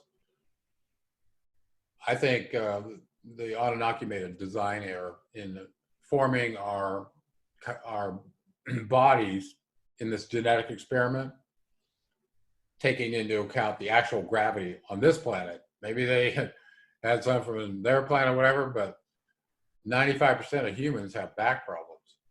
Okay. And so I started looking into that, and at birth, Chris, we have a problem. And so there is a design problem, and that our connective tissue is completely random, and it could be glued at various locations such that you cannot be symmetrical in the gravity field from birth without somebody intervening with you. And that goes your whole life, okay? It gets wart upon wart upon wart, layer upon layer of dysfunction happens as you get accidents and things like that through your life. So the idea that you can get that out so that your antenna can be aligned and experience the full measure of the electromagnetic spectrum in your electrical constructs, your chakras, if you want, or your nerve ganglia that run up and down your spine, those are there for you. These are part of why you're here. You were put here to start out as a barbarian and have a consciousness that evolves all the way to your highest chakra, which is a consciousness of light. So that's really why we're here. And everything that we do ought to be leading us to that experience. And once we find that, we've kind of interrupted our karmic cycle of reincarnation to be experiencing this material reality, because you finally got it, right? That's what it is. And so that to me is graduation from the simulator. When your electrical energy body wakes up to the point where you can see, you're only focused on spiritual things, meaning you're very concerned about your energy, the quality of your energy as it coincides with that was given to you by the creator of all. Okay. And you know what that is, because it starts merging with the physical body through structural integration. So somehow, as you loosen the connective tissue on the body, okay, enough on a human, a primitive intelligence inside you can suddenly detect, oh, that's where the force of gravity is coming in my head right there while I'm standing. And you can't detect this before until this sensitivity in your receiver is there. And that has to do with organization of your antenna, okay? So once that happens, your higher self starts merging through the genetic template that it used with your DNA to create your meat. There's energy that tells the template how to create meat, okay? It all starts with energy. You agree? Well, when those two are happy with each other, they start melding into one entity. And it's like a really powerful experience. From that point on, your higher self owns your meat. It's not a puppet sock for some energy coming and going through some chakra that may or may not be open. Okay. This is like, okay, I own this energy and there ain't nobody going to take my spirit away from me. Right? Like that. Very powerful. And usually changes your life mission too. You realize there's only one decision at that point, and that's to serve reality, which is the truth. That is fascinating. Definitely. And if anyone is interested in this, where can they go? What's the best way to get started? Website, social media, anything like Yeah, that? you can start at geraldclark77.com or just go to gravitybodyacademy.com. It has its own website. We have a Facebook group over Gravity Body Academy. You can search that on Facebook. And we have a group there that's getting pretty good size now. And then any of our other social media platforms, you can get in touch with us if you want to find out more information. So yeah, but don't forget March 20th is a big deal. But I encourage people to do the online course. Husband and wife team. You don't have to go into business. This stuff is so beneficial that you can basically deal with the musculoskeletal problems that you and your partner are going to go through in this life, knowing that you already probably have a whole bunch of them because you were born with a random structure. Once you wake up to how random it is, you can spend a lot of effort trying to get your antenna straightened out so that you can have the most optimal energy experience. But when you do, I mean, look at advanced yogis who have no constrictions in their body and that they can be at ease in the gravity field. Why is that important? Because gravity is part of your energy body. Okay, and this I showed in my equation. I wrote an equation to show what's your maximal energy for a human. And it turns out that gravity is very much a part of that. So if you ignore it, it'll be at your own demise, ignoring gravity. So, so the benefits, by God, a body without pain, freedom of mobility, usually a very advanced functional capability. Usually athletes have done this and they're just, they're extreme performers. The heightened energy during meditation is like nothing you can explain. Like it takes hardly anything to get into connection to universal consciousness when your antenna is already tuned right. And it's not hard versus what it was before. I mean, it was terribly difficult. So it's progression. Once you trigger this process, the primitive intelligence in you knows how to go, okay, let's keep playing this gravity game and keep getting better. Okay? Because if you're relating to gravity such that it's not pushing you over, you're getting better. But there are lines and planes in the body you can measure and go, okay, are you related to gravity? And if you're not, then gravity is impacting your potential energy because you're having to struggle to be in it. Okay, basically. Awesome. And your body's very much like an antenna.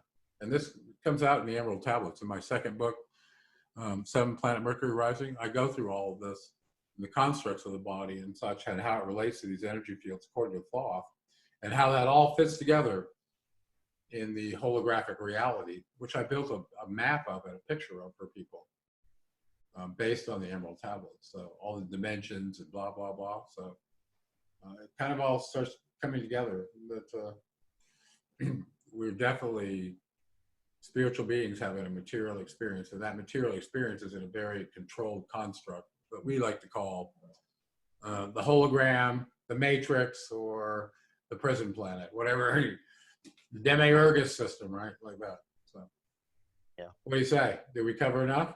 We covered a wonderful amount, and I'm definitely going to have you back on in the future, get some more updates about, how our dystopian society is progressing.